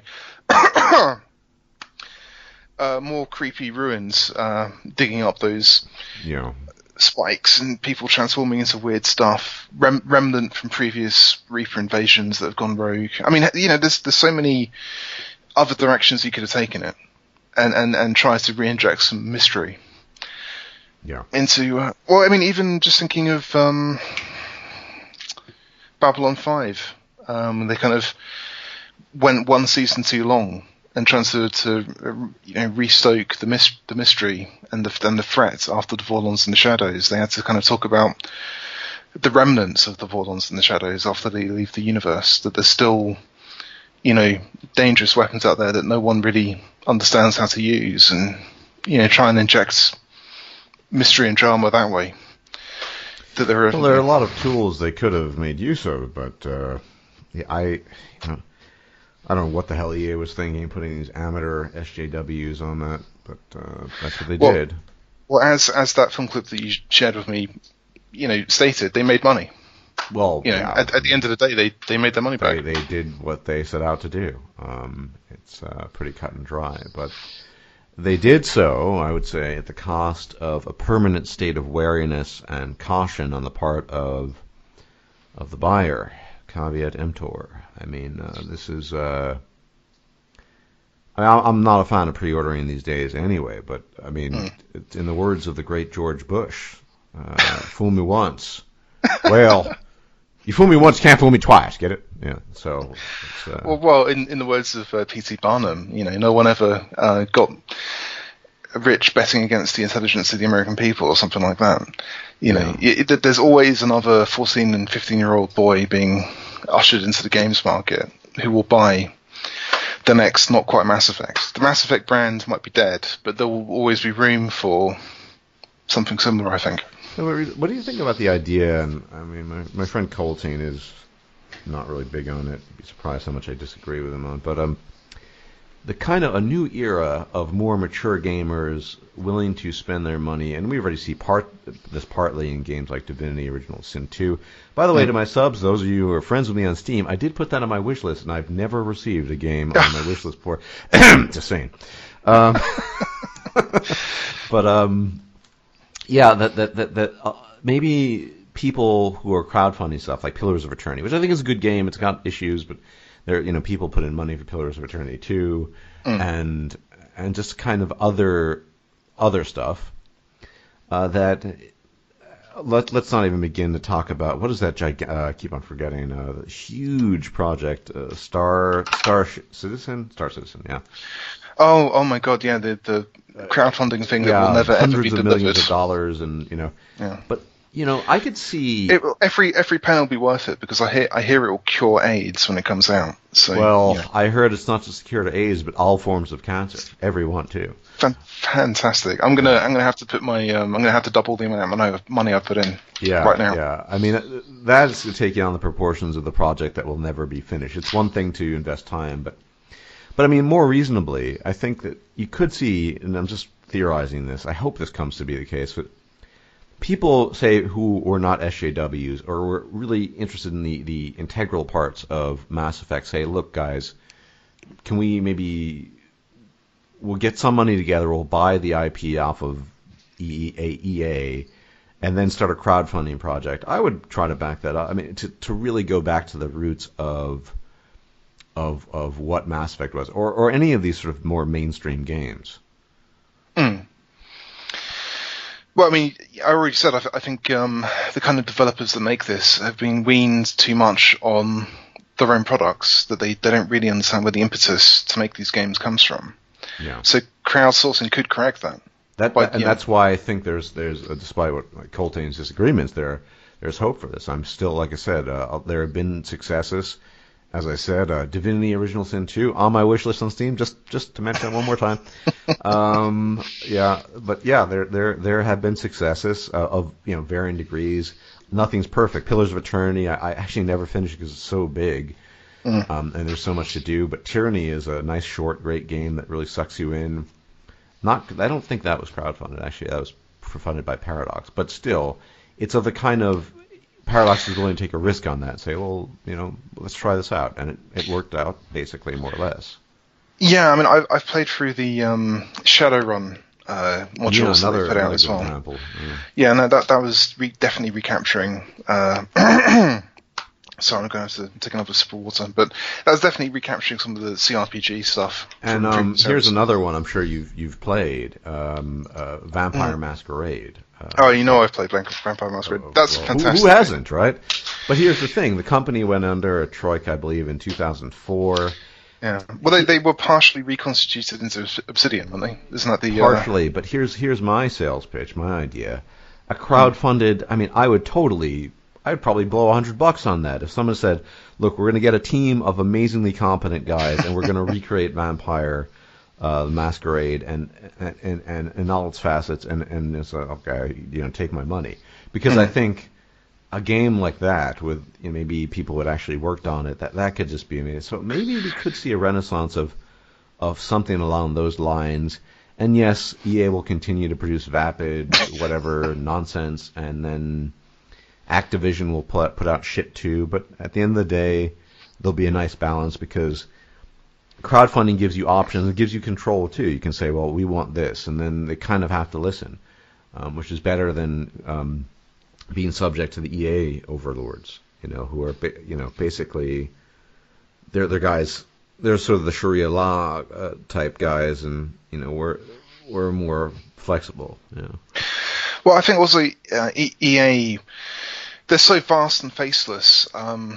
Then they don't even have as much will as we're kind of subscribing to, or whatever, giving them in this regard.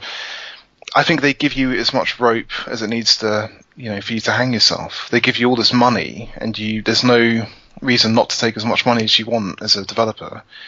And then, of course, you have that huge sales target to hit once you've taken all that money. I think if BioWare had been a bit more constrained with Mass Effect 2 and 3, if they'd asked for less money to develop, maybe it wouldn't have been so EA-ified. It wouldn't have had to have pandered to the center of the market. That definitely is a possibility. I mean, maybe what you're asking for here is kind of really chaste, pure developer that only wants to look after you. I mean, I understand that'll never be the case, but as you pointed out, EA has just nothing to do with gamers. They really have nothing to do with them. They don't care. Well, they're huge, yeah. They turn a profit, and that's all they care about. I mean, and shareholders are happy. There is a rare, of course, exception, CD Projekt Red. It's not the first time I've talked about it, but that, I think, is because they had begun the Witcher project, one based on something that someone else had created. I will not try to pronounce his name. My Polish is non-existent, but anyway, that author. And they began with a certain ethos that has remained intact. And when you stick to an ethos and then you say, I'm going to maintain this ethos throughout, and then you create a reputation, well, you're AAA now, but you're still connected to the player on some level. And are there increasing rumors that they're actually bad employers because their employees are buckling at the stress of doing all this extra work? I've heard rumors of that. I don't really know. I can't. Well, I mean, in that case, the cycle might just be about to kick off of them. That a big angel investor or EA or whoever will come along, give them bags of money to expand, and of course that will soften them. It wouldn't surprise me. I mean, we've seen some pretty tumultuous things in the gaming world. I mean, who would have thought that the Mass Effect, I consider it mostly dead. They're going to try to resurrect it, but Mass Effect is basically dead. Yeah. It's actually confirmed that they're going to try and resurrect it. Well, yeah. Is it? Is it a question? Sorry. Yeah. Effectively, yes, because somebody interviewed some big shot vice something of EA, and this guy said something to the effect of, well, Mass Effect is such a beloved franchise. At some point in time, we want to do something, but that's ultimately up to Casey Hudson and the game designers, or some fact. Okay. Yeah. So space RPG thing will happen. Space opera something at some point in time when I'm I'll be ancient and you'll be old and something like that. Okay. But fool me once. I'm skeptical, but. a lot of tumultuous things happened. Another one, I used to love Deus Ex, Human Revolution, and then Yeah. Mankind Divided was just what? I didn't even play it, and partially on kind of your reaction and other people's reactions on the internet. I just didn't bother. I did, Yeah, but I did I wouldn't love it. Yeah, recommend it. I wasted money and time, and it just voice actor's great, and my late friend took his name after him, yeah. and it was a great game, and really it was kind of my kind of thing too, because I'm really interested in transhumanist ideas. But yeah, I mean, uh, another disappointment. I feel, I'm not gonna lie. I feel as my last emotional connection to not just to human existence God, yes. are being severed and disintegrated by inconsiderate game makers or people actually, the few things I actually care about in some emotional sense. That's all just sort of gone now, and I can't really think of a game I mean, I still play Skyrim sometimes, but it's sort of like just like exploring and wandering around. It's not the same thing. Mm. And yeah, they're games with interesting mechanics, but yeah, they've done a good job of that. I mean, I want to care about the character of Adam Jensen, but man, they really they kind of butchered him in the story, and then the DLC that was just obviously not DLC. They obviously cut it out of the game. There's not a whole lot to care about in gaming anymore. I didn't say, by the way, in that statement, there's not much to play. There's a lot to play depending on your taste, but to care about, to actually think, wow, that's a really gripping kind of thing. And even Witcher 3 didn't do it for me. Perhaps because Geralt himself is a bit, muted and emotionless. I can relate. But yeah, it's strange. Did you ever play the Thief games back in the day? I have done, yeah. That was years ago, though. Yeah, Well, I really that's the that other tickled me. Geralt, as it were. Yeah, yes, exactly, yeah. And that tickled me in a way that no modern games have really got. Even I think there was a stealth game that came out on the console where with a little goblin called Styx or something I like that. tried that out. I heard the second one is better. The first one did not grip me at all. Though I got No, frustrating. so yeah, same here. Even though it was touted as kind of the spiritual successor to Thief, and part of what was missing was that Thief, Garrett, is such a fantastic character to explore a world through. Like his kind of loner, sarcastic quips at everything fitted me as a I don't know 12-year-old, 13-year-old or something, perfectly. And I would love to see another video game built for loners. So, but I'm still waiting for that game. Well, I don't Witcher know. 3, I think, built for loners pretty much. I mean, Okay. the path, that is, the Witcher's path, is, you're always alone. Sometimes you team up with people, but it's kind of... He's a lot more charismatic than Garrett from Thief, though, isn't he? Garrett from Thief basically didn't have any friends. All his friends hated him. He was there was very few noble bones in his body, basically. Yeah, yeah. Well, I wouldn't say, Geralt doesn't really have noble bones. It is hard to be an asshole as Geralt, though, to be honest. That was one of the great things about Shepard, being kind of a renegade back in the day. And of course, they got rid of that system because, I don't know, it was a pretty interesting system, but they didn't like it. I do get the point of they wanted to make it so that it wasn't such an easy choice. So they didn't label everything Renegade or Paragon. I do find that an interesting commentary on their own design, but not replacing it with anything is just ridiculous. There's another way they screwed the pooch with Andromeda. Yeah, there's no tone. Well, allegedly there's a tone. Actually, there was, but I just even the multiplayer game is total shit, which they're continuing to milk people out of money by reskinning weapons and adding 5% more damage to them. The whole thing is a joke. And I haven't played the multiplayer since the first couple of weeks of launch now. Same. It lost my. I was making guides initially, but then I realized, wow, this is not Mass Effect 3 multiplayer. which I think was a kind of singularity type event. I just don't see them ever getting back there. My only hope for the future, I hate that word hope, is maybe crowdfunding will allow for the creation of some really great games that draw upon more classical sort of techniques and game concepts. And well, I'm all for more text-based kind of games. That's good, but then that's not what you're looking for kind of a spiritual successor for Mass Effect. Mass Effect. Look, I can accept that Mass Effect might be dead, unless they see the right. No. Even a third-person game that has relatively good graphics and has that kind of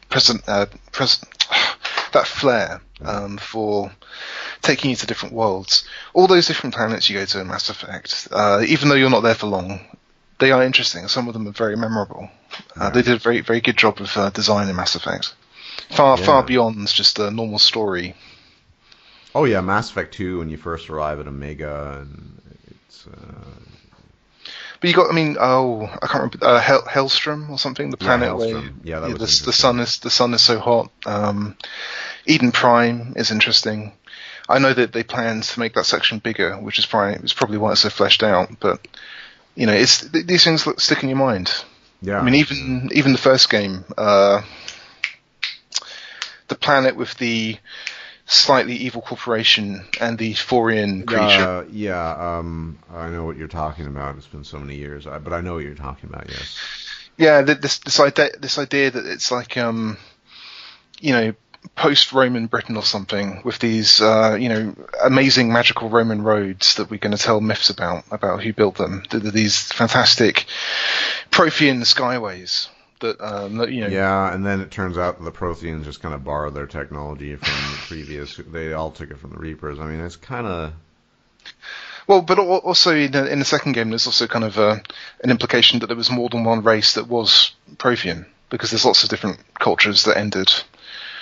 Yeah, they were sort of assimilated, but presumably the Protheans were like the buggish type looking sort of Javik. Yeah, they basically by the final game they basically stated that every culture is almost completely wiped out, and there's almost nothing remaining. And perhaps it was the last cycle was particularly well preserved because the Protheans are a little bit more tenacious than average or something like that. But in the first game there was a bit more of a sense of mystery, I suppose. Even the second one, say what you want about the suicide mission, the fact that your decision didn't matter about preserving the human Reaper thing, it's totally irrelevant. Yeah. And the way then, I don't know, the third one, just Mass Effect 1 and 2, great games. Third one, not so much. Mass Effect Andromeda, well, I don't know. These guys got to go back to school, I think, or something. If it had been a new IP, would we be having this conversation?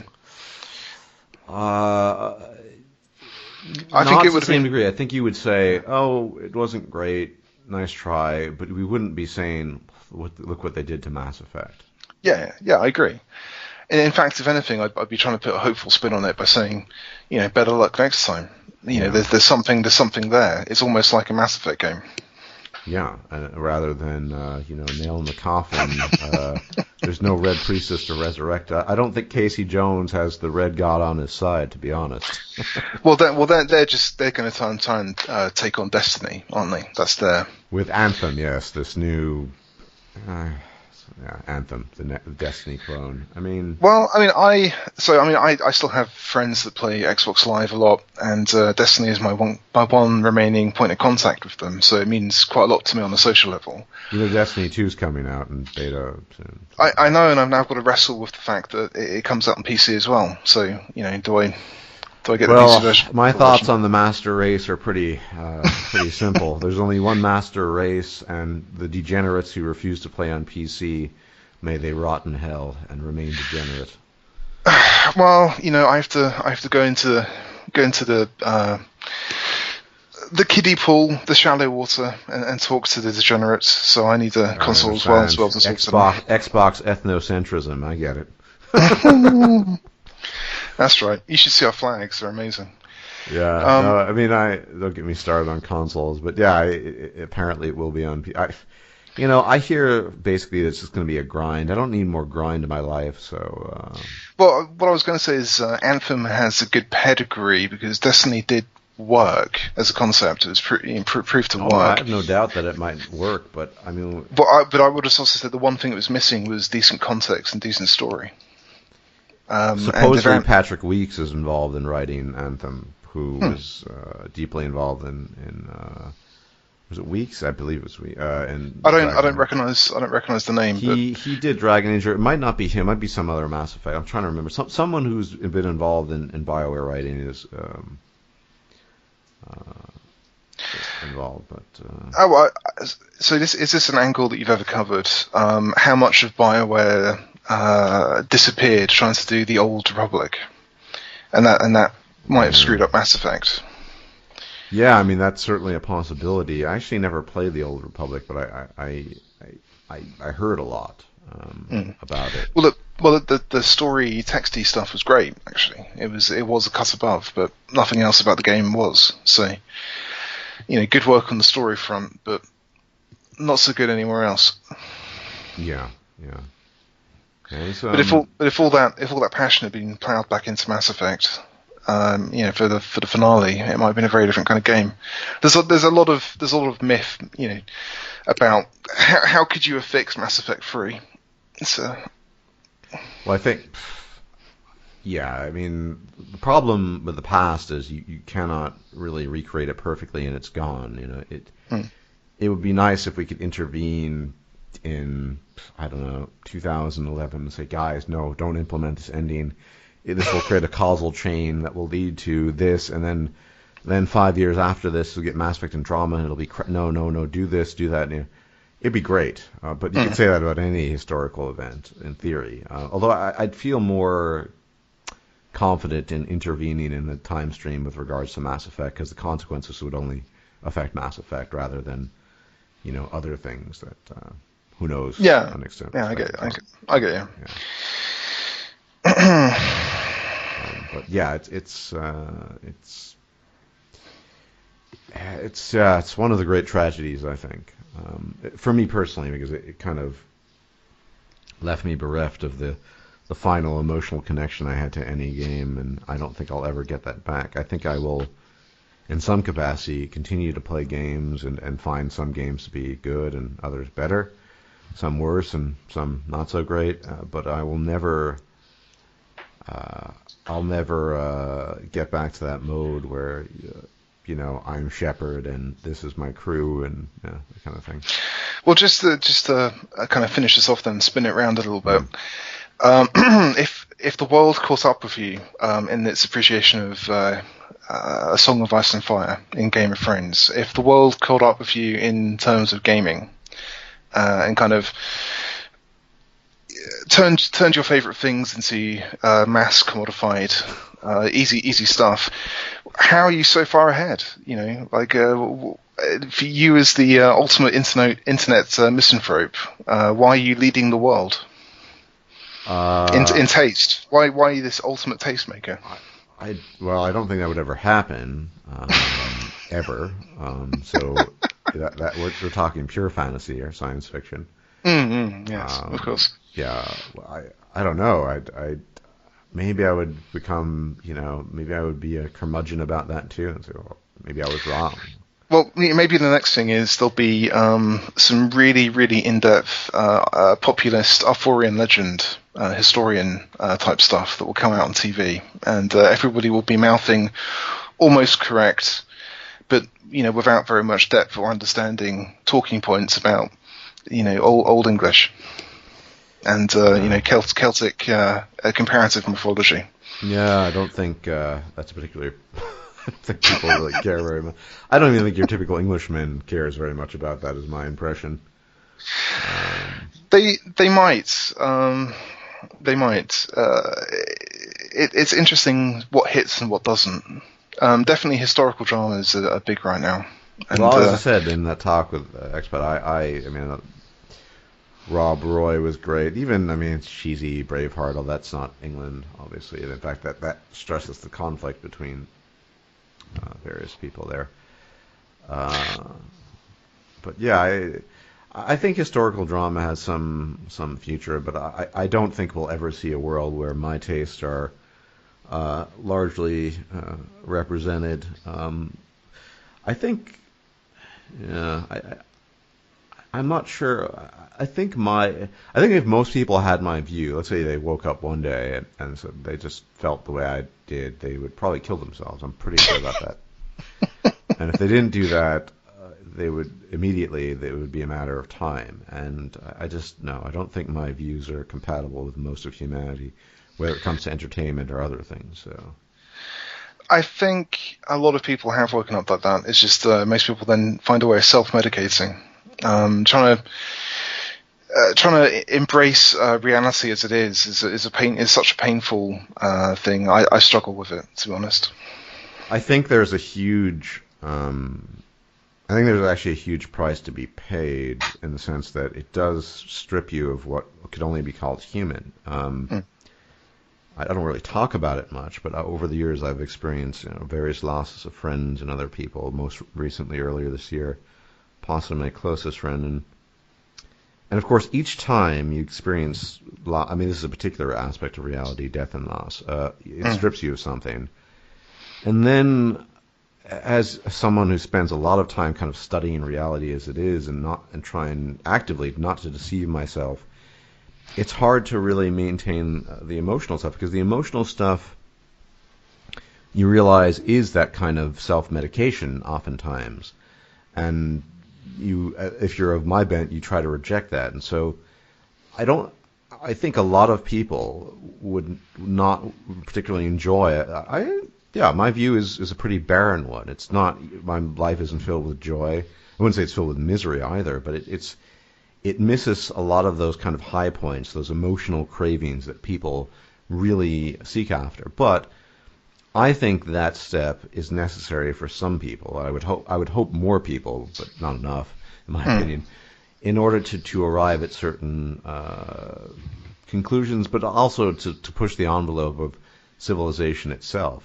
Somebody needs to set aside their humanity in order for humanity itself to prosper. Now, I'm not claiming that's something I've done. I'm a nobody.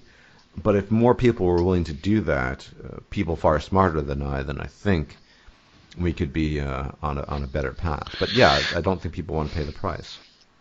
Well, I mean, the attitude you just described, I wish that was the attitude that dominated the academies. I think we need a little bit more of that in the world. I wish that were the same.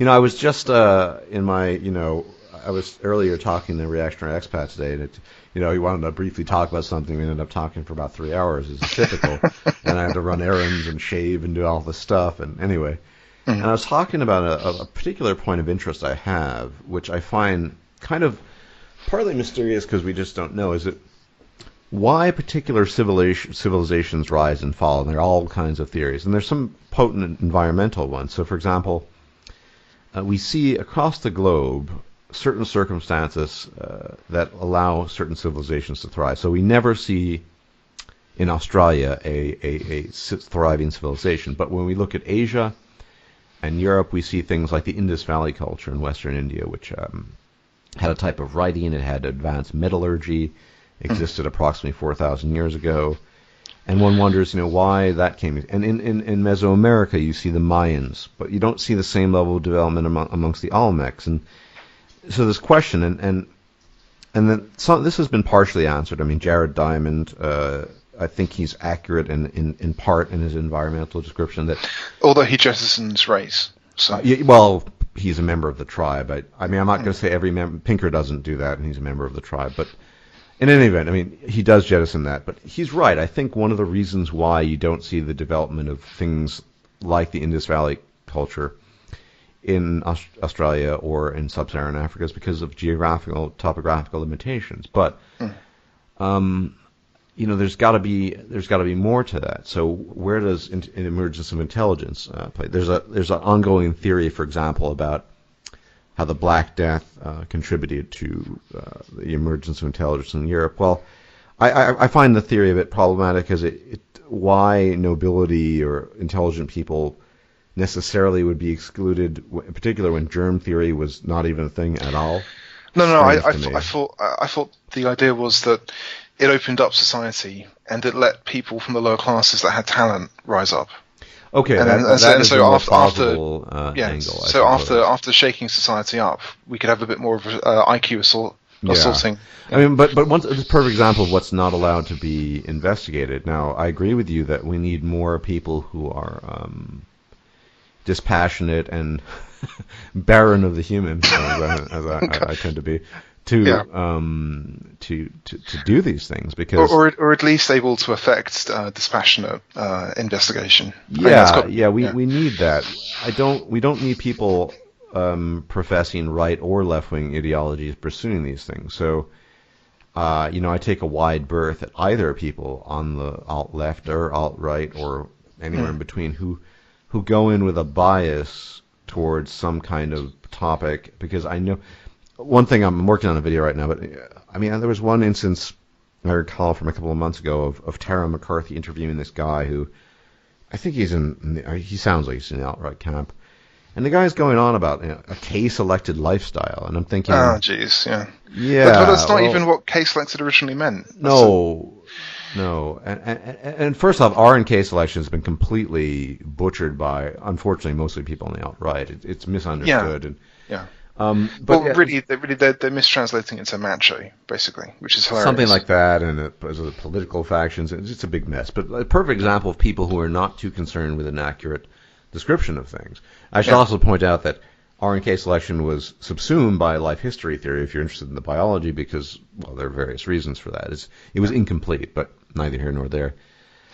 I've read a little bit around the subject, but I need to read more if I want to have a recent discussion. It will be in my future video in the not too distant future. I will talk more extensively about R and K selection. But the point I'm making is that I don't think the price you pay for attempting to purge yourself of these sort of human emotions, I think is just far too great for most people. But for me, I also think it's something that is partially active, but also just it's an inevitability. Once you're of a certain type of mentality or mindset, or persona maybe is a better way of putting it, and you start going down certain avenues that there's simply no path to return, whence you came, you're never going to go back to feeling about things the way you did at some point in time. And so I think there's a cutoff point for people, red pill is abused term, but there are limitations on the red pill. And I think most people don't want to completely go down the rabbit hole, because if you exit the rabbit hole, you're going to basically lose part of what is typically described as sort of human. And I actually think that people, they just don't want to experience that. Well, I mean, in a funny kind of way, just moving it slightly, I do agree with what you just said. Just moving it slightly on, with the alt-right and a lot of their terminology, and changing R and K selection into something different, and trying to sell people books and vitamins and supplements and stuff like that. This is the Alex Jones-ifying of the alt-right, from an intellectual space into a marketplace and a political party almost. That is a good example of the gaming situation, as you just described. As groups blow up, you start, the average level of discourse drops, and it starts becoming more consumable. Yeah. I mean, the same thing happened in MGTOW. I mean, where there was kind of, and also a kind of alongside it, a rigid orthodoxy developed of what was considered MGTOW and what wasn't, and what have you. And I really wanted and want no part of that. So yeah, I think this is just sort of massification. It's a consequence of that, but also. I for my part will continue to fight my small uphill, which is a euphemism, my futile battle against the masses of humanity and their irrational emotional whims, which I so loathe. But Well, I'll watch your progress with great interest. As you seem to be becoming like this Picasso of fringe ideas, and you're moving from one school to another. I don't know. I try to go where the evidence leads me. So in our earlier part of the discussion, I would agree with you that maybe the best solution is to kind of create mini states of Pakistanis living in United Kingdom. Yeah, well, because the challenge, I mean, the great project of the nation state seems to be over. Oh yes. And so how do you deal with groups that are literally from a different nation inside your nation? The border of the old nation state, and so you have to formalize those groups inside your state. But doing so would upset so many apple carts. You'd need a revolution to do it, which, and I suggested that in order to not have a revolution. So. Yeah, I mean, and once again, you'd have to get past cut through all that politically correct discourse, which just we know is well, we're stuck with it at the moment for the foreseeable future. So you couldn't. I think as soon as the people that use political correctness as a tool, as soon as they get burnt a bit, I think they'll quickly reinterpret. They won't abandon it, but they will reinterpret what it means to be politically correct, if you know what I mean. I could see, it's particularly the more religious wing of Muslims, being thrown under the bus. Particularly religious Christians as well. There's a bunch of different groups that are unpopular enough to easily be shorn off from the flock and discarded, and that's not particularly good, but it probably will happen. Yeah, possibly. Things will change, and. I guess, as the Chinese say, interesting times. I don't really see any positive, nice things happening, but it will be interesting to observe and hopefully not get embroiled in it all. I don't really want to be part of it, all the mess, although it might be inevitable that I become part of it. I don't know. Well, you certainly will be part of it since you're younger and have plans of procreation and what have you. So still holding out hope. Although looking at the prices of moving back into any of the cities is driving down the hope a little bit. But it'll be interesting future. Move up to Scotland. Well, funnily enough, one of my relatives has just moved to the outskirts of Glasgow, and I could see myself following. Particularly depending on how he does up there, so we'll have to see. Scotland almost is an ethno state with its large opinion of itself, and I'm sure, being the sheep I am, I would slowly pick up Glaswegian mannerisms if I stayed there long enough. So blend in. Just not the Glaswegian smile though. Possibly. Well, I'm so sure someone could give me a Glaswegian smile, but hey, that's an applier and a recipient at the same time.